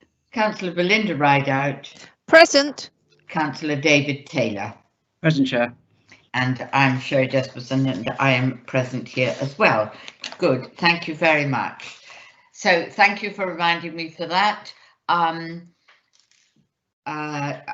Hannah, over to you to make your presentation. Excellent, thank you. So this is a Reserve Matters application for 50 dwellings. It follows a previous refusal of a Reserve Matters application. There were two refusal reasons for this application. The first being the proposal, by reasons of its scale, mass and layout, would result in the conditions of the occupiers of 18 and 19 Barnaby Mead being affected by overlooking, overbearing and overshadowing. The second refusal reason was that it would fail to safeguard the character of Bay and is an overdevelopment of the site and is of too high density and scale. So this Reserve Matters seeks to address some of those concerns and has responded in changes to the layout.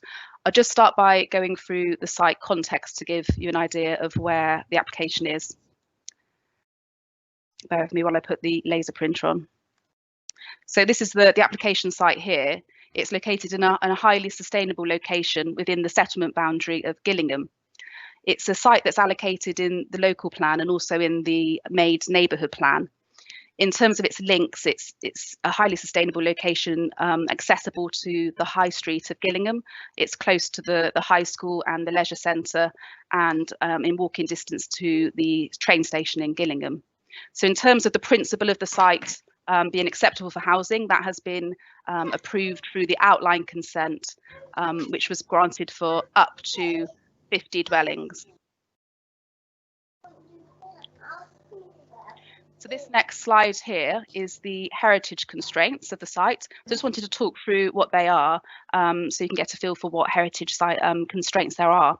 So the report concludes that there's no designated heritage assets that would be adversely affected by this proposal. So we have King's Court Palace in the bottom corner here, which is a scheduled ancient monument. And the distances involved mean that there's intervening land uses here and no direct impact on the scheduled ancient monument. We have designated heritage assets in the town centre and within the conservation area of Gillingham and also in Lodburn further north. Again, some significant distances involved, therefore no impact there.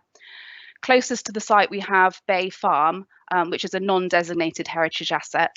That's addressed in the report, and it's considered that there be a neutral impact on that heritage asset there. So there's a rights of way network that run adjacent to the site. There's actually no public access across the site at the moment, nor along the river corridor. And this application would provide a link through the site to the town centre, and also fulfil one of the objectives of the neighbourhood plans to open up the river corridor along the River Shreen, which runs adjacent to the site. All of the application site in terms of where the dwellings are proposed is in the lower risk flood zone 1. There's elements of the public open space in the higher risk flood zones, but none of the developments affected by that. And there is a sustainable drainage system which has been actually approved through the outline consent, which addresses matters of flooding drainage through the site, and there's an attenuation pond which you will see later. So this is the proposed layout of the proposal. So councillors are considering today the access points to the site, the appearance of the dwellings, the scale, the layout and landscaping. So in terms, just to touch briefly on the access points, we've got one vehicular access into the site here. The outline application addressed the suitability of this vehicular access for up to 50 vehicles, and it was found to be sound. So that has been established through the outline consent, and we're not here to be able to determine the acceptability of that access to provide up to 50 vehicles, but the actual alignment and the fine details of that access are for consideration today. So that's the main vehicular access, and we also have a pedestrian access and a 3-metre footway here, which links to the public right of way network. So there's good permeability through the site. And there's also this link here because there's an objective in the neighbourhood plan that there could possibly in the future be a link over the river here. This doesn't form part of this application, and it couldn't be required to make the scheme acceptable in planning terms. But as it is a local objective, this layout has been developed to facilitate that link if it was to come forward in future years. So one of the main concerns that's been expressed through the representations in this scheme is the character of Bay. So Bay, a local of sort of distinctive character, it's not designated as a conservation area, although there were plans to possibly put this in place. This scheme doesn't preclude that. So one of the key considerations of the neighbourhood plan is to protect the sort of character of Bay by having a green feature along this periphery of the site. The previous scheme had the local area of play, the lap, in this location here, and also in this location here.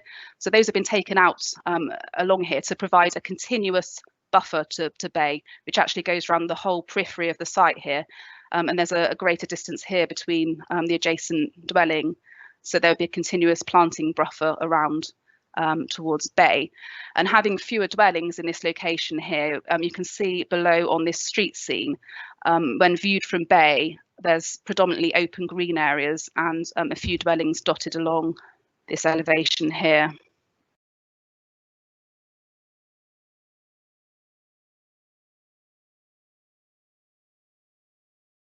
So this is just a plan. You can see that the layout has been developed to adoptable standards, and this will be touched on later by Mr. Savage, but you can see that the main areas are adoptable spaces where with some small areas of shared surface, which provides a hierarchy of streets through the scheme. You can also see the attenuation pond here.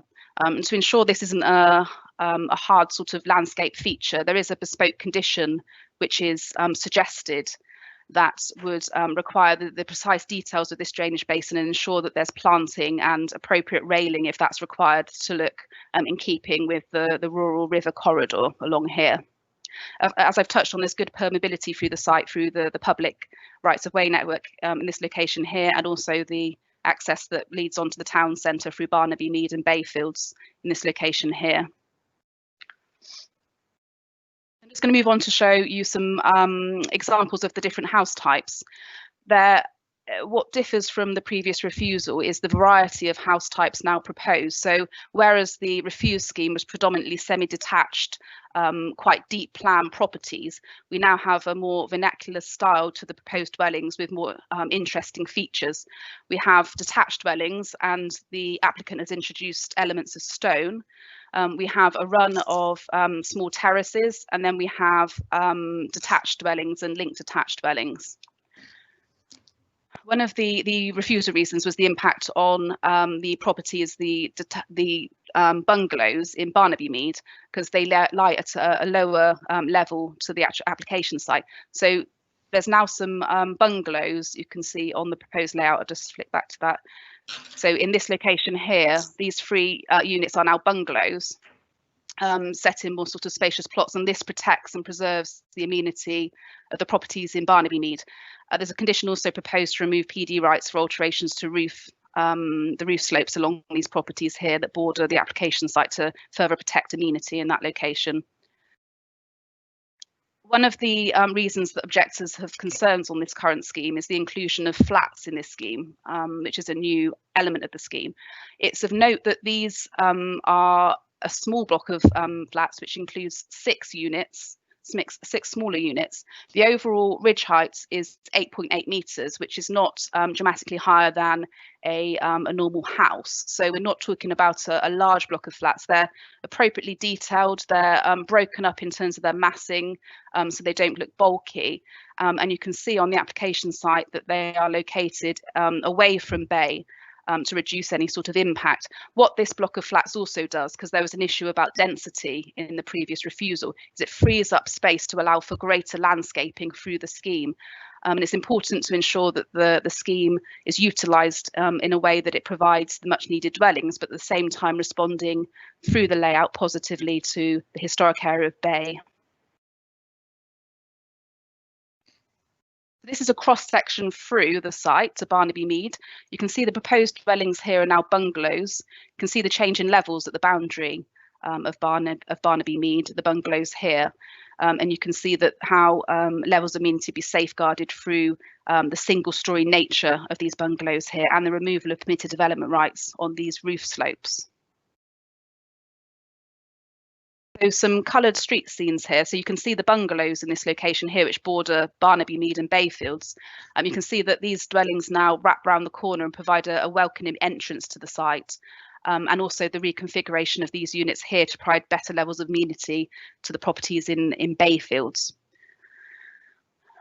This street elevation here shows the flats here. So you can see they're not that higher in terms of their scale, in terms of height, than the dwelling houses, and they do provide for a mix of dwellings across the scheme. So we have bungalows, we have flats, we have detached dwellings, so it's a real good mix of housing types in terms of what's provided here. Just talk through some photographs of the existing development. So this is the site access here. The site would be accessed between the properties in Bayfields. This is the river corridor on the existing scheme, so it's looking in the other direction to the site, and this green area would link up with the application site, so you have a small area of play here. This would provide a continuous walk through the river corridor, so you can just see here, so I'm looking towards the site here, and this is where the open space and just beyond the play area would be, linking up round and through. At the moment, people do informally walk along here, but there's no actual public right-of-way in this location. This is just, you can see here the site has been excavated for ecology reasons. You can see that here. So this is looking across towards Bay and the properties in Bay, which are predominantly detached dwellings in large plots. This is the view towards the properties in Barnaby Mead.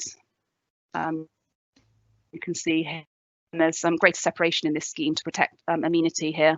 And you can see this is looking across further across the field towards Bayfield here, and then Barnaby Mead, which is the dwellings which are single story. You can see here, which will have now bungalows on the opposite side to them in this location. Again, this is a view across to Bay. You can see they're large detached houses. And I think that, you know, there's concerns about how this site's been laid out, but to insist on there being solely detached dwellings in large plots across this site just simply would not make best use of the site. And it also is of note that the appeal inspector in the local plan review identified that this site was suitable for up to 50 dwellings, provided that the design and fine details were acceptable. this is Bay Farmhouse, so it's the non-designated heritage asset that I talked about. So its significance is derived from its presence in the street towards Bay more so, and the layout responds positively with there being an area of open space around the farmhouse here, then you'll have dwellings to the side. Concern has been raised about the solar array, which is located in the grounds of Bay Farm, and the solar modelling does indicate that there would be a reduction in productivity of the panels, particularly in the winter months. Now, this has been described as being some harm that's identified in the report, but the report goes on to balance that harm against the public benefits of the scheme, including the requirement to provide towards our housing land supply, which is currently around 4 years supply. So there's clearly a demonstrable demand and need for new dwellings. And when weighed in the balance, the harm to the solar panels is not considered to outweigh that requirement. As you can see, the cycleway connection would be in this location here in the scheme, and there's the southern boundary, hedge boundary, which would remain here. So the footpath, the public footpath, the other side of this site, and there would be a link towards that. You can see here close to this Barnaby Mead, the dwellings here, single story, and again, bungalows the opposite side here. So moving on to the planning considerations. So the location of development is considered to be sustainable within the settlement boundary, allocated in both the neighbourhood plan and the local plan. The character of the area is considered to be safeguarded through the sensitive revisions to the scheme that make it acceptable in terms of the character of Bay and the wider character of the area. Amenity has been addressed not just on the side where the bungalows are now proposed, but also in relation to the side of the site the site that borders onto Barnaby Mead, Bayfields at Bay, because the distances there are in excess of around 30 metres, and the only two windows that are proposed on that elevation towards Bay are two landing windows at a significant distance. So regardless of the slight change in levels across the site, there would be no overlooking, and at that distance there would be no overbearing or overshadowing. The highway impacts and aspect of access have been adequately addressed. Again, heritage has been successfully addressed. So that moves on to the planning balance, and there's a demonstrable need for new dwellings against the 5-year housing land supply. The NPPF indicates that development should be granted unless there's demonstrable harm that indicates otherwise. And in this instance, no such harm has been identified, and therefore the application is recommended to be granted, subject to the planning conditions listed out in the agenda. Thank you, Chair. Thank you very much indeed, Hannah. As always, a very clear and succinct report, very clearly laid out there. Could we move then to Steve Savage from Highways to report on the highways aspect of this and the layout? Thank you, Steve. Thank you, Madam Chairman. As you've heard, the application site was granted outline consent in 2017 for the erection of up to 50 dwellings, and the outline application fully considered the likely safety and traffic impacts of the development site, with the Highway Authority advising that the submission was acceptable. Now, vehicular access into the site is provided from Barnaby Mead, extending from the existing adopted estate roads at Bayfield into the site. The proposed estate road layout that you see before you, the area coloured pink, provides 5.5 metre wide carriageway, which accommodates a two-way vehicular flow, with 2 metre wide footways on either side of it. And the applicant has indicated that it will be offered for adoption under Section 38 of the Highways Act. At the southern end of the site, Hannah mentioned there's a very small area of private shared surface arrangement, but again, it complies with inclusive mobility requirements. Road layout has been designed to restrict vehicle speeds to 20 miles per hour or less, using speed control bends and a single speed reduction measure on the easternmost road, the details of which need to be agreed at the adoption stage. So it is fully compliant with guidance provided by Manual for Streets. There's a 3 metre wide cycleway footway constructed, which will link to the southern public right of way that then links to the Gillingham School, the top school to the east of the site. So permeability, as you've heard, is very good. Car parking has been provided, which accords with the authority's guidance, and generally consists of on-site car parking spaces with visitor parking provided on street, either on the carriageway or in parking laybys. Garden sheds are to be built, which will also provide secure cycle parking facilities. And finally, sweat path analysis confirms that a refuse vehicle can freely drive around the site. So bearing all the above points in mind, Madam Chairman, the Highway Authority has no objection to this planning application. Thank you. That's very helpful. Thank you very much indeed, Steve. So we have had a number of public submissions regarding this planning application. I have 1, 2, 3, 4, 5, 6, 7, 8 objections, and then the applicant. These submissions are going to be read for us by Robert Lennis, Planning Officer. Robert, if you're ready. Thank you. Thank you, Chair. Thank you. The first objection letter is from Ann Hicks. She states, I would like the committee to take into account the following points and reject the proposed plan. The incursion of bungalows on the south side shows a great deal of consideration and respect for the existing residents. The developers should be thanked for this, but the roof pitches are not in keeping with those in Barnaby Mead. They are much higher and should be reduced, but the exclusion of permitted development is a move in the right direction. Flats are not in keeping with the area. Whilst the flats are only 2-story, they are higher than any of the houses. Add to this their relative position on the plot and they would totally dominate the development. Why can't they be changed to cluster houses? You would get the same amount of residents without the domination. I have seen it done. The Town Council, by a large majority, rejected this plan. I will not list their reasons here because there are many on file. The committee will doubtless know them, and they will be raised elsewhere today. They represent us, and it would be a travesty if their views were not fully appreciated by the committee. They live there. They know the area. They know what the area needs. What we, the residents, are asking for is consideration and common sense. Both of these are within the ability of the committee to exercise. The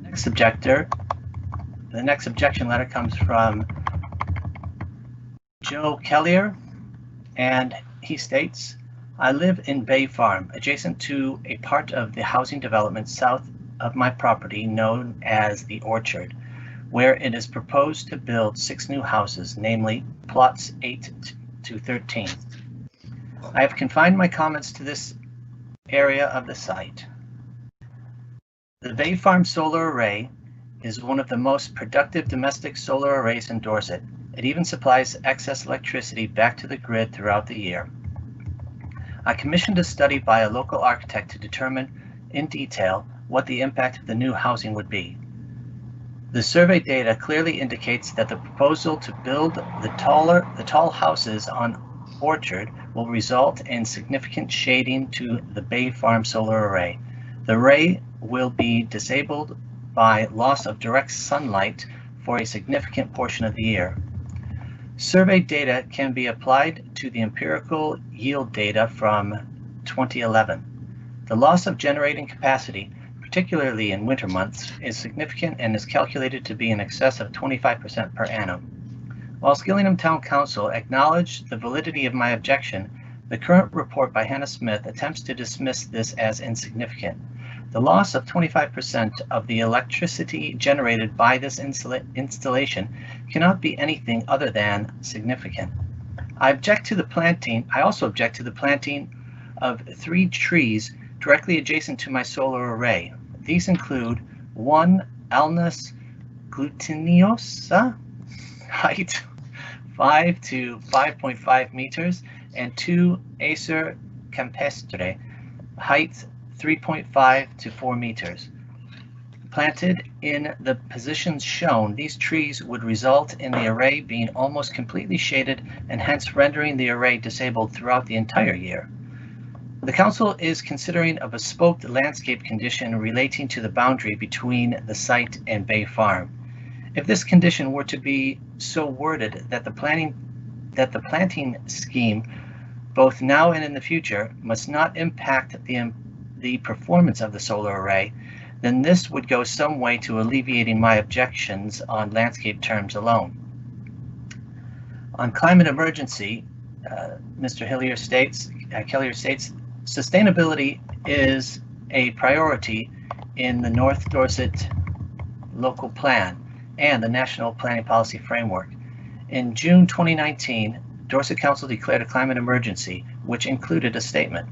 The Council now must regard the statement alongside policy on sustainable development and climate emergency.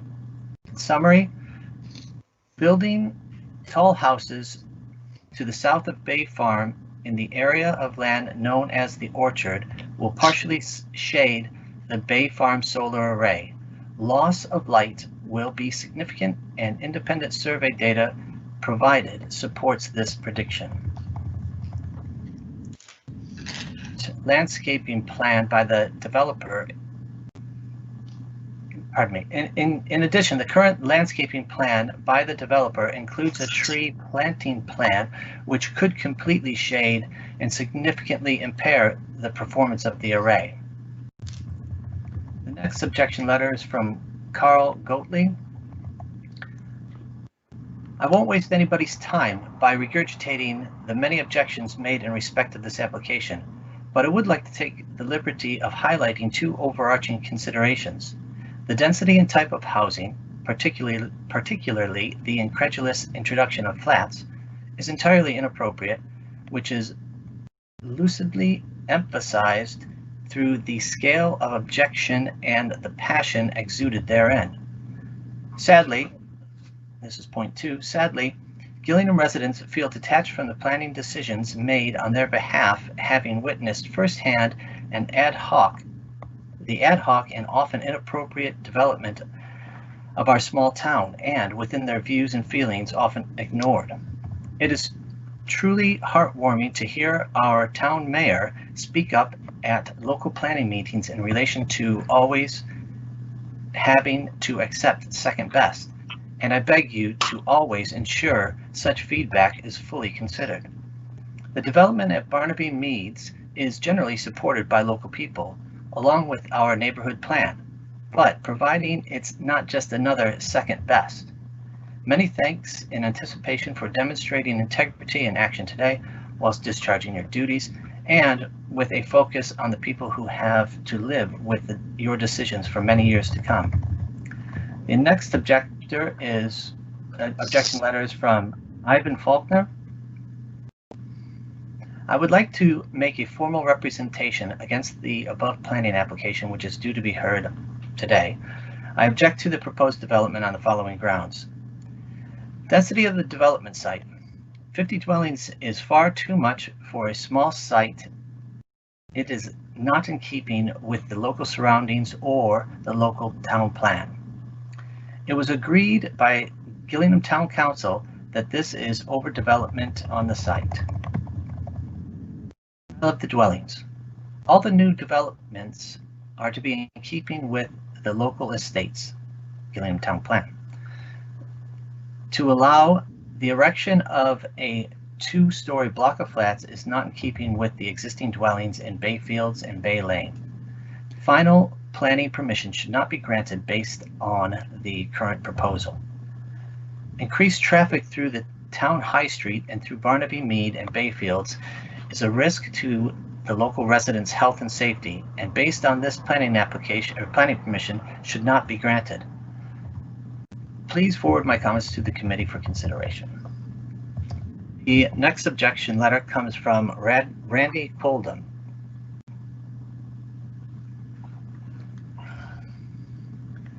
I refer you to my objections dated the 5th of June 2019 and the 19th of January 2020.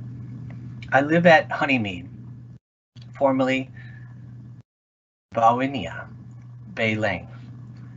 I am concerned with the threat of surface water flooding from the southeast corner of the development as the land slopes towards my boundary, and surface water ingress can be seen on photographs contained in my objection dated the 19th of January.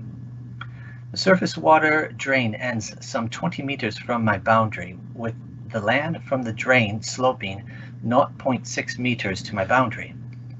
Throughout this planning process, I have raised objections. At one time, the developer's agent agreed to extend the drainage further to the east, This was subsequently removed.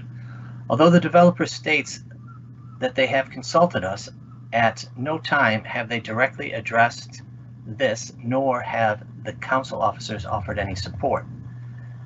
I would remind you that some years ago, after council development work, this property was affected by severe surface water flooding, with the result that the council were required to underpin a corner of the property. The Environment Agency state that the area between my house and the corner of the development is subject to surface water flooding, which is now exacerbated by the slope of the land without any drainage protection. Next objection comes from Ben Moore. I object yet again to this persistent planning application as a resident that will be affected by this proposal. There are so many reasons for objecting, which can't all be put in a 450-word statement. This has been voted against at all stages by the councillors of this town, our mayor, and all residents. The development cannot house 50 homes safely. It is grossly out of character with the neighboring houses, and this area does not have any flats nearby. This proposal will cause flooding to the nearby homes. The entrance to this plot cannot safely accommodate 50 houses worth of vehicles, as the entrance is into a very narrow high street, end of Gillingham High Street, of which the traffic report was produced at a time of low traffic, which gives an unrealistic result of what the high street can actually cope with. This has been turned down at all stages, yet the developers continue to pursue without lowering the number of homes, 50. They have not yet met with us residents directly and have not attempted to accommodate feedback throughout this process. The planting proposal sheet shows more evidence of incompetence from the developer. The trees proposed to be planted next to Bay Farm and banisters will destroy this historic buildings as their roots grow underneath the current buildings. The entire property at banisters has also not been shown on the maps provided by the developer throughout the planning application to make it appear that the boundary is bigger, which it is not. This demonstrates yet more malicious lies from the developers, or it could be sheer incompetence. I beg the committee to do the right thing and decline this proposal again. Thank you for your time. Next letter comes from Susie Moore. There remains serious neglect for remaining issues at hand. Serious consideration is required to ensure that the National Planning Policy Framework and Gillingham Neighbourhood Plan is taken into account, as it states the land should be designated as a conservation area. There remains clear conflict with the NPPF, paragraph 12, and as a result, the application shouldn't be granted, but instead should lapse and be reviewed.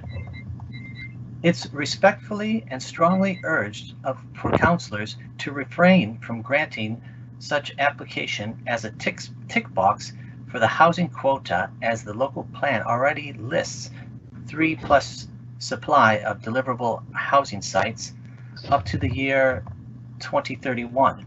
This application vastly surpasses the quota, is superfluous, and should be disregarded. Nevertheless, the applicant still fails to address the most salient, significant, detrimental, and material considerations which remain in issue. Councillors are strongly urged to view the site and read the full objections which appear, so far, to have been disregarded without explanation. Safety. The location is unsuitable for development of 50 dwellings and 100+ vehicles. With high housing quota, lack of employment opportunities would be saturated, leaving people forced to travel by car for work. This is also against the Gillingham Neighbourhood Plan, para 7.13, and NPPF, paragraphs 109 and 110. The only entrance exit leads directly onto tight Gillingham High Street, resulting in unsafe amount of congestion in the area. Up-to-date traffic reports should be undertaken to assess current impact of the local highway, as previous reports are now out of date. Drainage. The site is on a floodplain. heavily flooded this year, covering 3/4 of the area, evidence available. There's been little or no attempt to address continuing drainage concerns and issues. Transport and drainage consultees have failed to address significant risks or approve any proposed drainage strategy. This is critical and must be considered for the sake of neighboring properties. The applicant must significantly reduce the number of properties and keep remaining plot on higher ground. On environmentally, there is no indication to retain the character of the area or support sustainability whatsoever. The application fails to address using sustainable materials or support neighboring solar array. The neighborhood plan specifically addresses that the 50 proposed dwellings should retain the qualities and character of nearby buildings and be a transition.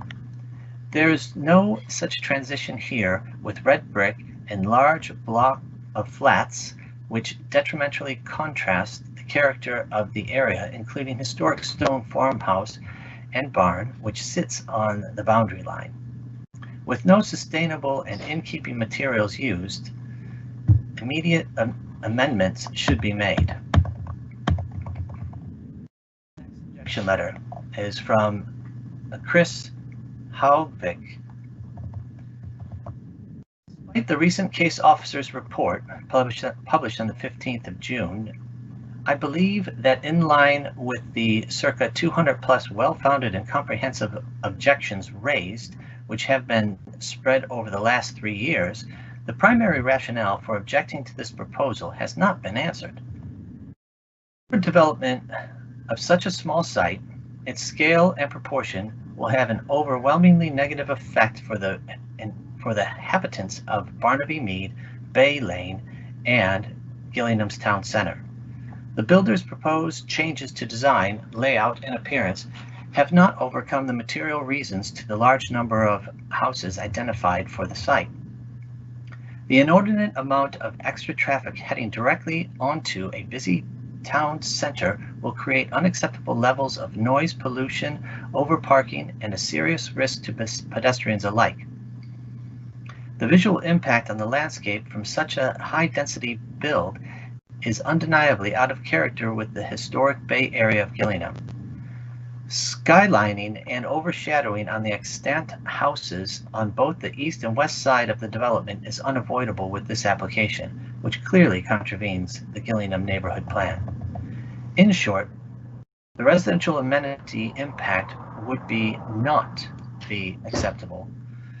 The impact of local highway safety is not acceptable, and the increased potential for flooding of the surrounding houses is not acceptable. These factors are all linked to overdevelopment and have been realized in many other poorly developed new homes and estates witnessed throughout the UK. This application must be rejected once again so that the builder can rethink the design and layout of the site to ensure that only an acceptable number of dwellings are developed in line with Gillingham's neighborhood plan. Chair, that was the last objection letter. Thank you. If I could ask you just to pause there before I ask you to read the applicant's letter, just while I check. So the Town and Parish Council, we have had no representation from Gillingham Town Council, is that right? Though, of course, their comments are very widely reported in the officer's report. Good. So we've no letter from them. The Gillingham Town councillors, I know that Councillor Rideout wishes to speak in her capacity as a committee member. Do either of the other town councillors want to use the local member slot? No. Okay, that's fine. Then, Robert, if you've had time to catch your breath, then could I ask you then to read the last essay? Then this is the applicant's submission. Thank you, Robert. Thank you, Chair. This is a letter in support from the agent on behalf of the applicant and the agent, Nigel Jarvis. I would like to I would like to first to commend the report and thank the officer for her consistent work assessing this application. I am grateful you will consider this statement. Outline planning permission was granted by the council in October 2017, and the site was sold to my client. Aster are a registered provider whose mission is to deliver affordable housing, and as a charity, it reemploys any profits back into meeting that objective. Their main goal is to maximize affordable housing provision from the site while delivering a sympathetic and high-quality development. After the previous reserved matters refusal, Aster reflected thoroughly on the council's reasons for refusal and took note of the level of local response to that application. Aster reacted positively, undertaking a contextual analysis of the surrounding development, holding a series of meetings with neighboring residents at their homes to better understand their concerns, and continuing discussion with officers and local representatives. These proposals fully overcome the prior reasons for refusal. Firstly, through revision to unit sitting and the incorporation of 3 bungalows, they comprehensively improve the relationship with the development to existing Barnaby Mead properties. Secondly, the mix and configuration of dwelling types in the scheme has changed dramatically. This enabled opportunities for greener, more spacious street scenes and the much more comprehensive landscaping buffer to the eastern boundary with Bay. As a consequence, the perceptible density has greatly reduced compared to the previous scheme. The total number of dwellings remains the same. However, as officers advised, this is not a high-density scheme in and of itself. As the MPPF sets out, it is important to make effective use of land and meet housing needs on sustainable sites so far as possible. Significant attention has been paid to lifting the quality of design through numerous improvements to the use of materials and elevational details. We recognize with sympathy the site will continue to be unpopular with some as a location for housing, but it has outline planning permission. Some persistent objections lie with the principle of development or other matters resolved by the outline planning permission and cannot be solved by the detailed matters. Statutory consultees raised no objection such as to drainage or highway matters. The proposal before you would deliver a high-quality scheme that will complement the character of existing development and a significantly better development than was illustrated at the outline stage or in the previous reserved matters. In this case, as the proposals will not cause any significantly adverse effects, there are significant grounds in the application's favor, including the weight to be given to securing housing from this site in this instance. Therefore, we hope the committee will endorse the recommendation. Thank you, Chair. Thank you very much indeed. Robert, that's a great deal of reading, very well done, particularly commendable with your dealing with the names, the Latin names of those trees early on. Before I throw this open to committee members, I will ask our 2 officers, Hannah Smith and Steve Savage, if they have any comments they want to make now on matters that have been raised in the letters of objection. Hannah, have you anything you'd like to add now before we go over to the committee? I'll just pick up on a couple of points, Chair. A lot of it's already been covered in the presentation, but one point on drainage, which came up in terms of flood risk. That has been dealt with through the outline consent. None of the proposed dwellings are in the higher risk flood zone. They're all in flood zone 1, and there would be a sustainable urban drainage system that facilitates the surface water runoff from the site. So that isn't something that we can really consider at this point in time because it has been addressed. In terms of also on access, Steve will touch on this, but we have fully considered the capability of that junction here of serving the development. The matters of highway safety have been looked at comprehensively at the outline stage, so we're not looking at the principle of this access being used. We're purely looking at the technical details of the standards of the access to serve the development. just touching on the solar panels again, as noted, there would be a reduction in the efficiency of the solar panels located in Bay Farmhouse. The weight to be attached to that is for the decision maker, and in the overall planning balance, officers have concluded that the harm caused would not outweigh the benefits, the significant public benefits of this proposal, but that would be down to the committee to consider. There is a bespoke landscaping condition that's proposed along this section here because of the concerns expressed about the nature of the planting. There's a bespoke condition that relates to this planting here, where we could actually look to restrict the species in connection with the tree officer, to ensure that there's not actually a row of trees along here, but lower shrubs and smaller planting, which would help to mitigate the impact from the planting here. That has balanced against obviously providing the green space to Bay. They were the main points I wanted to pick up on. Thank you, Chair. Thank you. Mr. Savage, do you want to pick up anything specifically with regard to the highways and the access? Well, just I'm obviously happy to answer any questions that members may have, Madam Chairman. There was just one point that was raised with regards to querying the low traffic levels, which were assessed in 2015. I'll just state that the future years scenario that was modelled was 2020, so it's obviously pertinent to now. And I'm not aware of substantial traffic growth along the high street in Gillingham at the moment. With regards to traffic numbers in and out of the site, it's always the worst case scenario which is looked at in the transport assessment. So we did assess it at 50 dwellings, and in the AM peak we'd be looking for 26 two-way movements maximum we would anticipate. So that would be 8 in and 18 out of the site, and that's over the hour period, of course. And then in the PM peak between 5 and 6 we'd be looking for 28 two-way movements. So in comparative terms, the traffic movements from this site are relatively low. As I say, Chairman, I'll answer any other questions that may come my way. Thank you. That's very helpful. Thank you very much.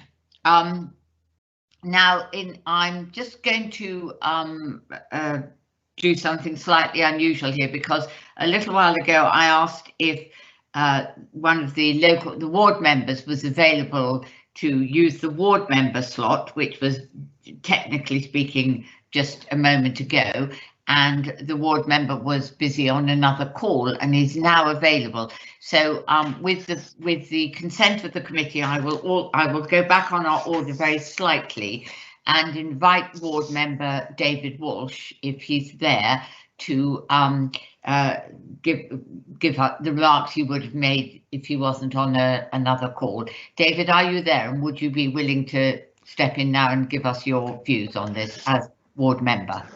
The other ward member, of course, is a member of this committee, and she will speak next. David. Thank you very much indeed, Chairman. I'm very sorry, but I was called out to, my mother is isolated. With regards to this application, it's very brief. I support this application and believe that the applicant has bent over backwards to mitigate issues raised by objectors. So much so that I believe it is the first time this developer has ever included bungalows in a development, and that was at the request of residents at number 18 and number 19. That's all I have to say. Thank you for being so patient with me, Chairman. Thank you very much indeed. That's good to hear. Right. So we will now go over to the committee for deliberation. I would like to ask the ward member, the other Gillingham ward member, Belinda Rideout, who's indicated that she would like to speak, to lead off. And then I have, after Councillor Rideout, I have Councillors Cook, Andrews, Fry, Jones, Taylor and Pipe already indicating that they would like to speak. Councillor Rideout, the floor is yours. Thank you, Madam Chair. Belinda Rideout, Gillingham. I've been a long time following this application and the amendments that have been made by the developer following residents' concerns. And I am satisfied that material concerns have been addressed, particularly the two main concerns previously refused. That's to do with the scale, mass and layout, the impact on existing dwellings on Barnaby Mead, particularly numbers 18 and 19. And as you have heard, the mitigation for this is bungalows proposed adjacent to existing bungalows. and the permitted development right has been removed regarding any new roof openings. And also the impact on the character of bay, and to mitigate this, the extended green buffer, as we've heard, and smaller units to reduce the density, i.e. the flats, which I think on balance are a good idea because they bring forward the smaller units, which are much needed in Gillingham. So I believe that all in all, this is a very good application, and we must remember there's no 5-year housing land supply. The presumption in favour of development has already been, there is a presumption in favour of development, and the principle of development has already been established. This brings forward a highly sustainable location and a good mix of housing with 25% affordable housing. I think this application has gone as far as it possibly can to be amended, and I don't believe there's any significant or demonstrable reason to refuse this application, so I am in support. Thank you very much. Could I next ask, if people will bear with me, Councillor Apothecary, who is the third Gillingham member. Councillor Apothecary, would you like to speak, please? Thank you, Chairman. I would. Thank you. Consent for development of this site has been fought from the very beginning, and it's apparent from the volume of objection letters that it's considered overdevelopment of the area. However, we are where we are. Outline consent was granted, and we're here today to consider the detailed scheme. I'm a little bit concerned about the proposed planting impacting on the solar array, and I'm hoping we can sort that one out, Hannah. I think it's by far an improved scheme than the last one, particularly with the inclusion of bungalows. I welcome the permeability regarding cycle and footpaths into the town, which comply with the Gillingham neighbourhood plan. I do believe that the issues of concern have been addressed, although the addition of flats is certainly not welcome by everyone.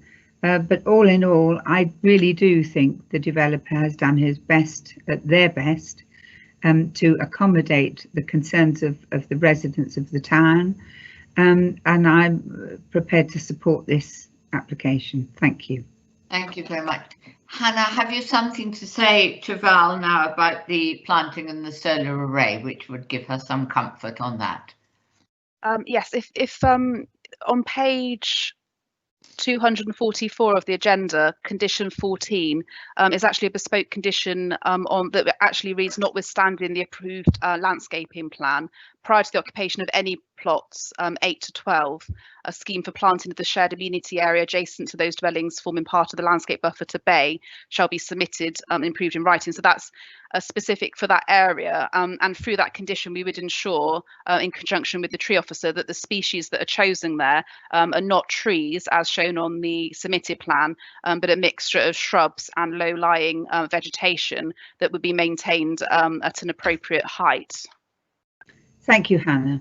Does that help, Councillor Apothecary? Yes, it does. Thank you. Thank you very much. Councillor Cook. Councillor Cook, Shaftesbury. Thank you, Chairman. I have an issue regarding the solar panels again, or the solar array that this application will have a detrimental effect on, and I was minded to ask the question really. Are we at the stage where we can make a condition to restore productivity of solar generation by making the condition actually to be that certain properties of the development should have an equivalent amount of solar panels installed on their roofs to bring back the overall capacity that I think has been acknowledged will be lost? That's my first question. The second question is regards to the neighbourhood plan, or the emerging neighbourhood plan for Gillingham. Forgive me if it's already come to fruition. It is made, Councillor. It is made, thank you. Yes. How does the overall build quality and appearance of this application accord with that neighbourhood plan, because I have a I would wish to make the strong assertion that we do fully support and accord, or this development fully supports and accords with the neighbourhood plan. And lastly, regarding flood risk, Hannah, you mentioned the flood risk to the development itself, but I notice in one of the objections reference was made to possible flooding of an adjacent property. Can you just clarify whether that question has been addressed?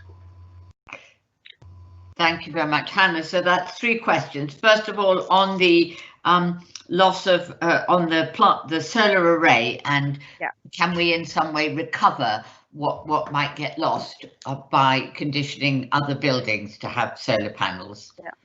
Thank you, Councillor Cook, for 3 really good questions there. I think, unfortunately, we are somewhat restricted by our policies, and whilst we try to mitigate harm arising from schemes, to insist on a method of renewable technology in the resultant scheme that's not set clearly out in our policy would be tricky. What the report seeks to do is to address the harm that would be caused, because often schemes cause varying degrees of harm, which has to be weighed in the overall planning balance. I think in this situation, and I'll touch on this on the neighbourhood plan question, we have a made neighbourhood plan, but it's of note that the neighbourhood plan doesn't allocate housing within it. Therefore, it's not a situation where we can benefit from the protections against the presumption in favour of sustainable development. So there has to be demonstrable harm identified to refuse the scheme. So I don't think that we can insist on a condition that says you have to include solar panels. And I think that actually balanced overall, the impact on the domestic solar array is outweighed by other benefits, but that's what councillors are weighing up today, rather than trying to include extra solar panels. It's really, is that harm sufficient to warrant demonstrable harm that needs to be demonstrated?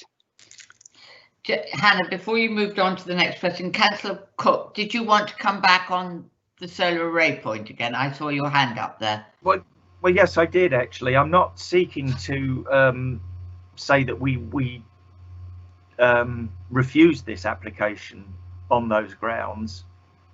I'm trying to be practical and pragmatic here and say,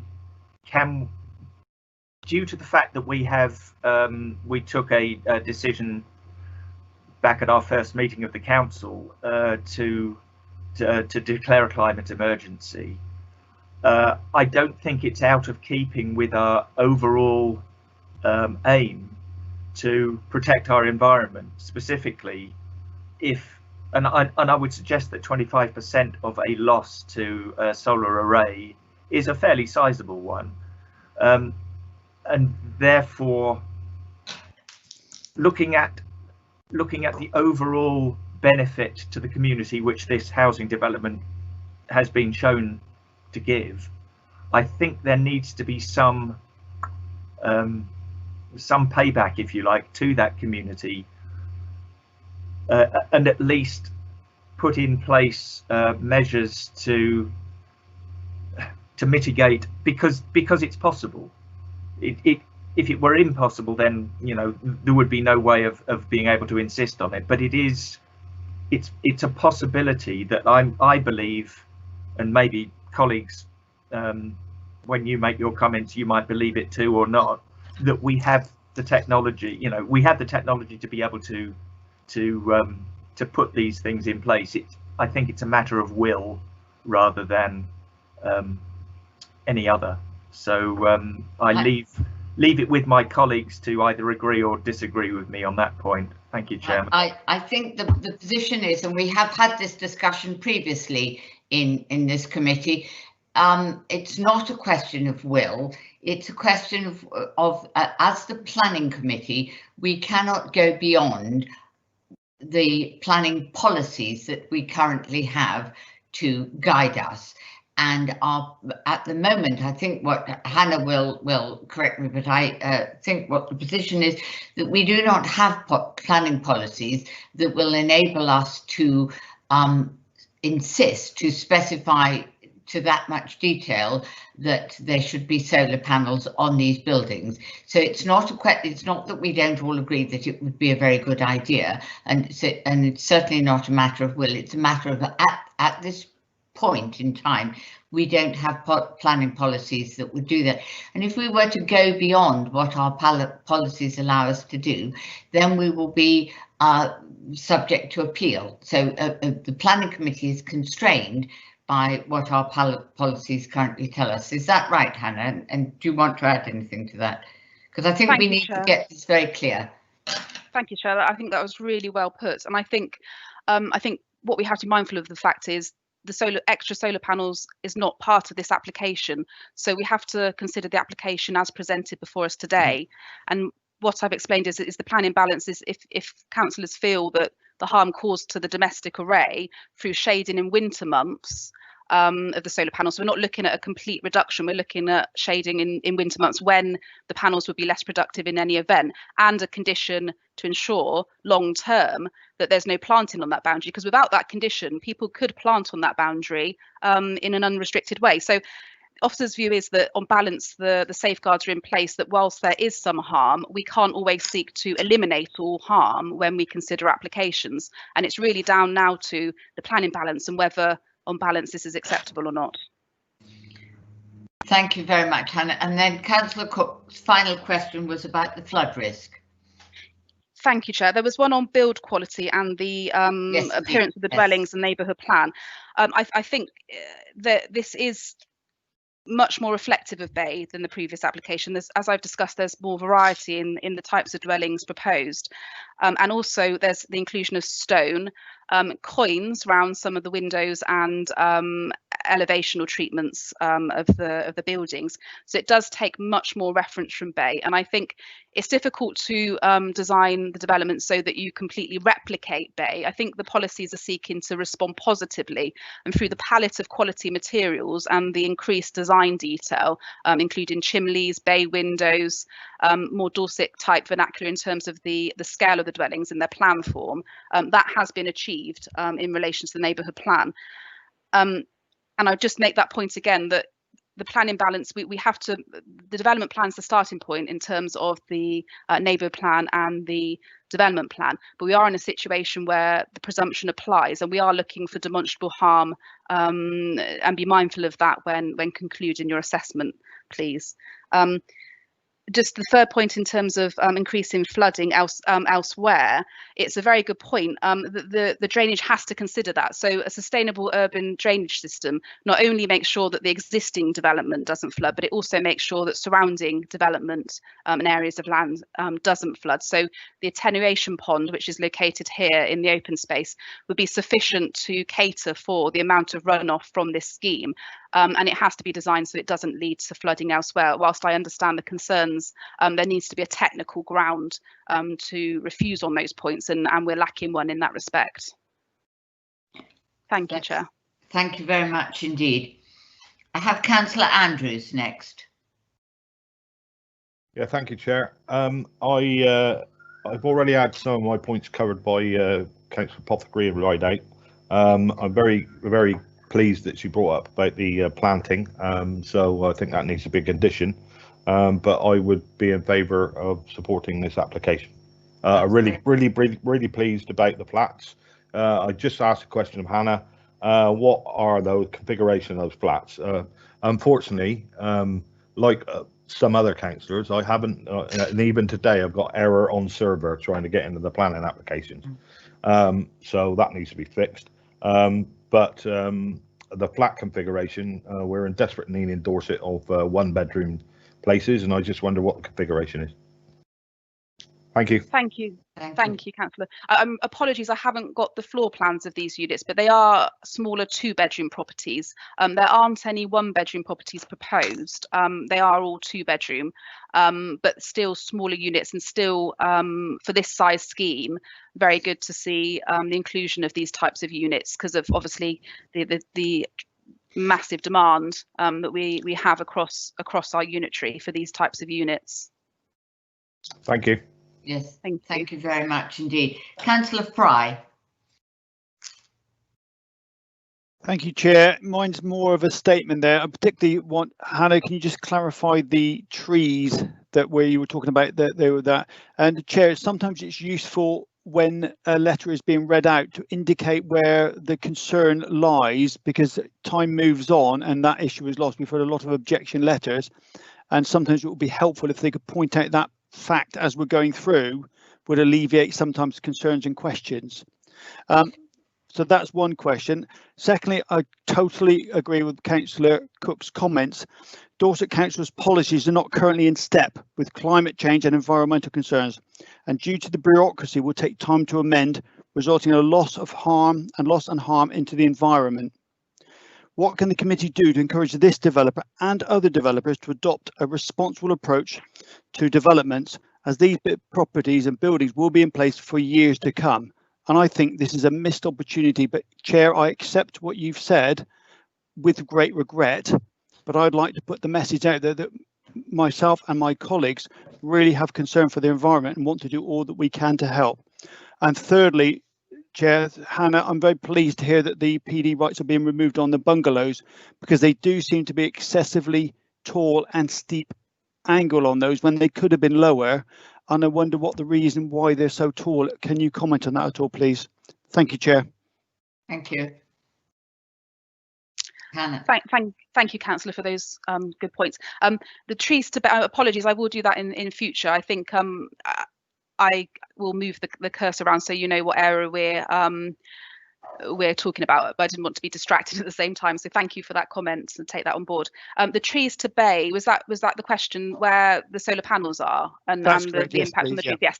Thank you. So the solar array is located in the curtilage of Bay Farm in this location here. These are existing trees to be retained, protected trees to be retained, and the layout facilitates their retention. So the main area of concern of the neighbour was the planting along this area here. So there's some trees proposed. So the condition which I mentioned on page 244 of the agenda, condition 14, seeks to specifically address, so we can focus our attention not just on the whole of the landscaping along here, but on this area here, to ensure that there's a planting schedule that won't lead to tall trees of up to 4 or 5 metres that would actually overshadow the solar panels more than these dwellings here would in the winter months. You can see that the distance is fairly substantial, so it's winter shading when there's longer shadows and the sun is actually lower in the sky anyway. Thank you, Hannah. I think that's acceptable there. And I think if the developer is listening to this, if they could accommodate and offer to put any panels in, that would alleviate any loss overall for fuel in generation. Yes, you're absolutely right, Councillor Fry. I mean, I very much hope that the developer is listening to this meeting. They certainly would have been in the room with us had we been a live meeting. And I know that the portfolio holder, Dorset Council portfolio holder, is listening, and those are the 2 key people we need to get this message to. It will also be in our minutes. So in terms of how can we get this message across, actually, we have got the message across.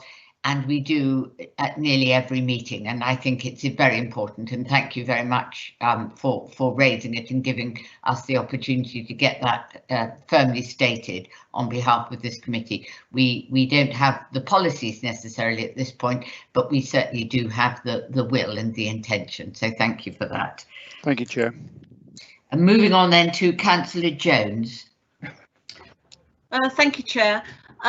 A lot of the people that were not terribly happy with this development have talked about the density. From the layout that I'm seeing, it actually looks very well thought out, and I can certainly see plenty of green space. I understand the density for this application is 25 dwellings per hectare. As a matter of interest, I was just wondering what the surrounding areas are in terms of their density to make a comparison. Would that be known? And just coming back to Councillor Fry's point about environmental concerns, I would very much hope that this is a matter we can take forward with our local plan that we are working on, because it is important, and I hope that's the place to try and get some procedures in place. Thank you.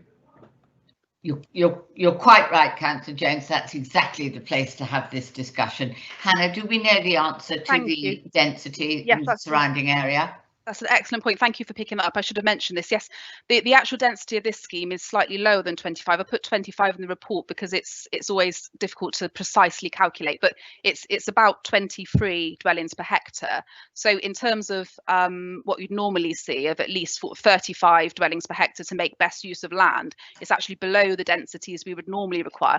Bayfields reflect more the normal type house builder type densities that you see normally, and that's more 35 dwellings per hectare. As we move towards Bay, it's significantly lower density because these are detached dwellings in very, very large plots. So I think the question is, we cannot simply replicate this development and meet the local plan and the neighbourhood plan requirement and the expectations when the local planning inspector looked at it to meet the housing requirements across the area. I don't have exactly what the density is of Bay here, but it's much lower density because it's large dwellings in very large plots. So I think there's a transition of densities across from Bayfields across the site towards Bay, with this site sitting somewhere in the middle in terms of density. I hope that answers your question. Thank you. Yes, Does that answer your question, Carol? Yes, thank you very much. Thank you. Thank you. Councillor Taylor.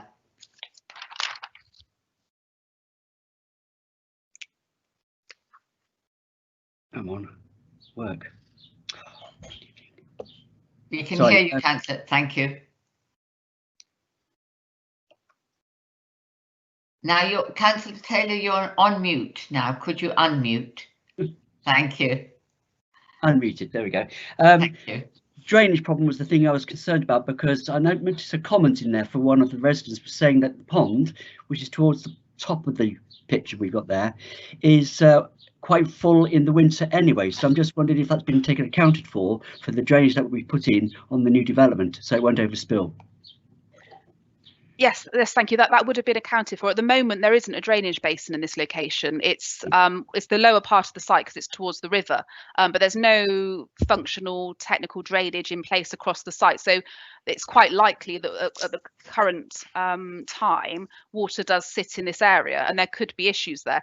This scheme should, because it has to be planned over a long lifespan of the whole development, should actually increase the robustness of the drainage situation in this location going forward, and that's quite a different feature here compared to what we have at the moment. So I'm confident that has been addressed through the design of the drainage.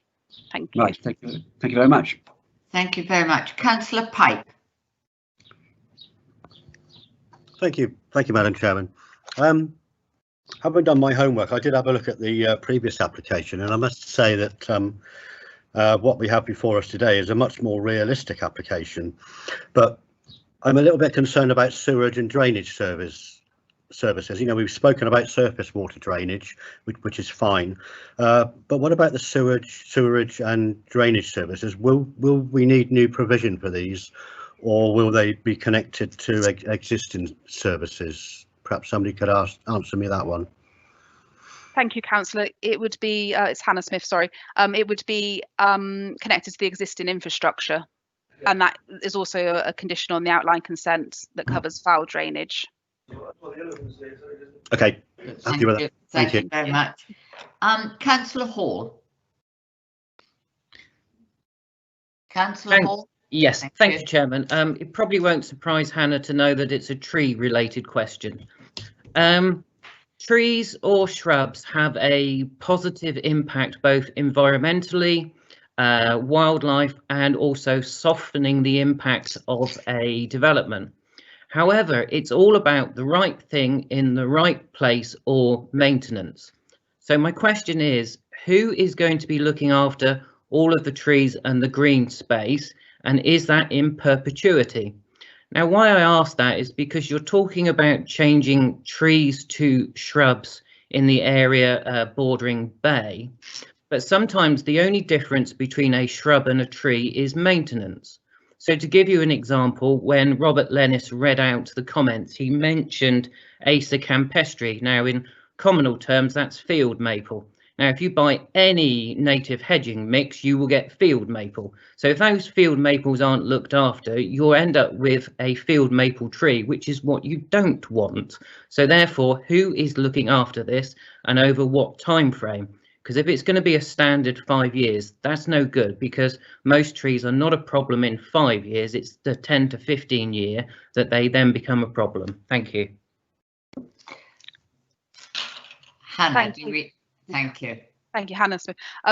Thank you, Councillor. It's a really good point. I've had personal experience of a field maple that wasn't maintained, and yes, they can become completely inappropriate if they're not maintained. I think what we're looking for in terms of condition 14 is something that's more self-managing than that. So planting that's actually more shrub-based and doesn't have the ongoing yearly maintenance issues that would be associated with other species choices. I think that this application's been progressed by Asta, who do take a more long-term interest in their site proposals. So there can be some confidence that the site will be well maintained going forward. In relation to maintenance, it is the normal 5 years maintenance that's proposed in condition, bear with me.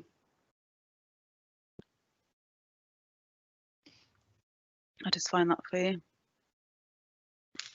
Yes, it's condition 7 on page 242. So if councillors felt that 5 years was inadequate, we could look to vary that and put a longer time span of, say, 10 or 15 years in that condition there, if that was something that the councillors wanted to consider.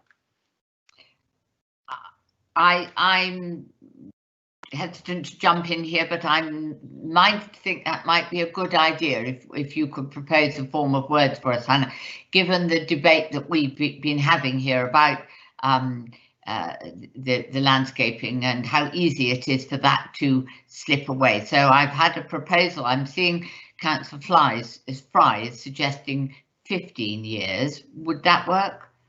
Yes. Chair, that would be acceptable. So it would only be a matter of removing 5 years from the condition and replacing it with 15. So the wording apart from that would stay the same. Right. Okay. Good. I think I will propose that amendment to the to that condition, and I can see that. I will second that, Chair. Thank you very much. Who was that? That was Councillor Fry. Councillor Fry seconding that. So that's one change to the condition that we've got there. That's good. Councillors, I have nobody else indicating that they're wishful to speak. We've had a really good discussion on this application. Thank you very much indeed. You've asked some very, very insightful questions. I think you've drilled down into the detail of this proposal, and we have now a fairly thorough understanding of it. We have one amendment to condition 7, I think it was. Could I ask now if somebody would like to propose that we accept this, the recommendation as amended with the amendment to condition 7. Could we have the recommendations up on the screen, please? And I would, Belinda, Councillor Rideout is proposing. Could I ask for a seconder? Councillor Apothecary, I'd like second. Councillor Apothecary is seconding. I thought you would. So I have Councillor Rideout is proposed. Councillor Apothecary is seconding that we grant permission subject to the conditions as amended. I'd now like to put that to the vote, and if I can find my list, I will go through each of you. As I call your name, will you say either for or against or abstain. Councillor Andrews? 4. Councillor Cook? 4. Councillor Fry? 4. Councillor Hall? 4. Councillor Jones? 4. Councillor Penfold? Chairman, I have to abstain again as I had a break in my computer at the beginning of Robert's presentation. Sorry. Right, thank you very much, Councillor Penfold. Councillor Pipe? 4. Councillor Apothecary? 4. Councillor Rideout? 4. Councillor Taylor? 4, Chair. Good, that's very helpful. Thank you very much indeed.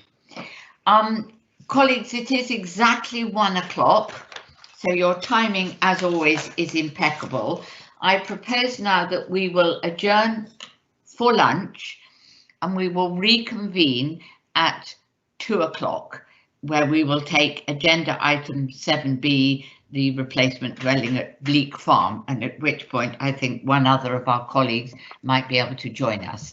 So go and take a few minutes in the sunshine. It's an absolutely glorious day out there, and I will see you all back here at 2 o'clock, where we will reconvene and get to the end of our agenda as swiftly as we can. Thank you very much indeed.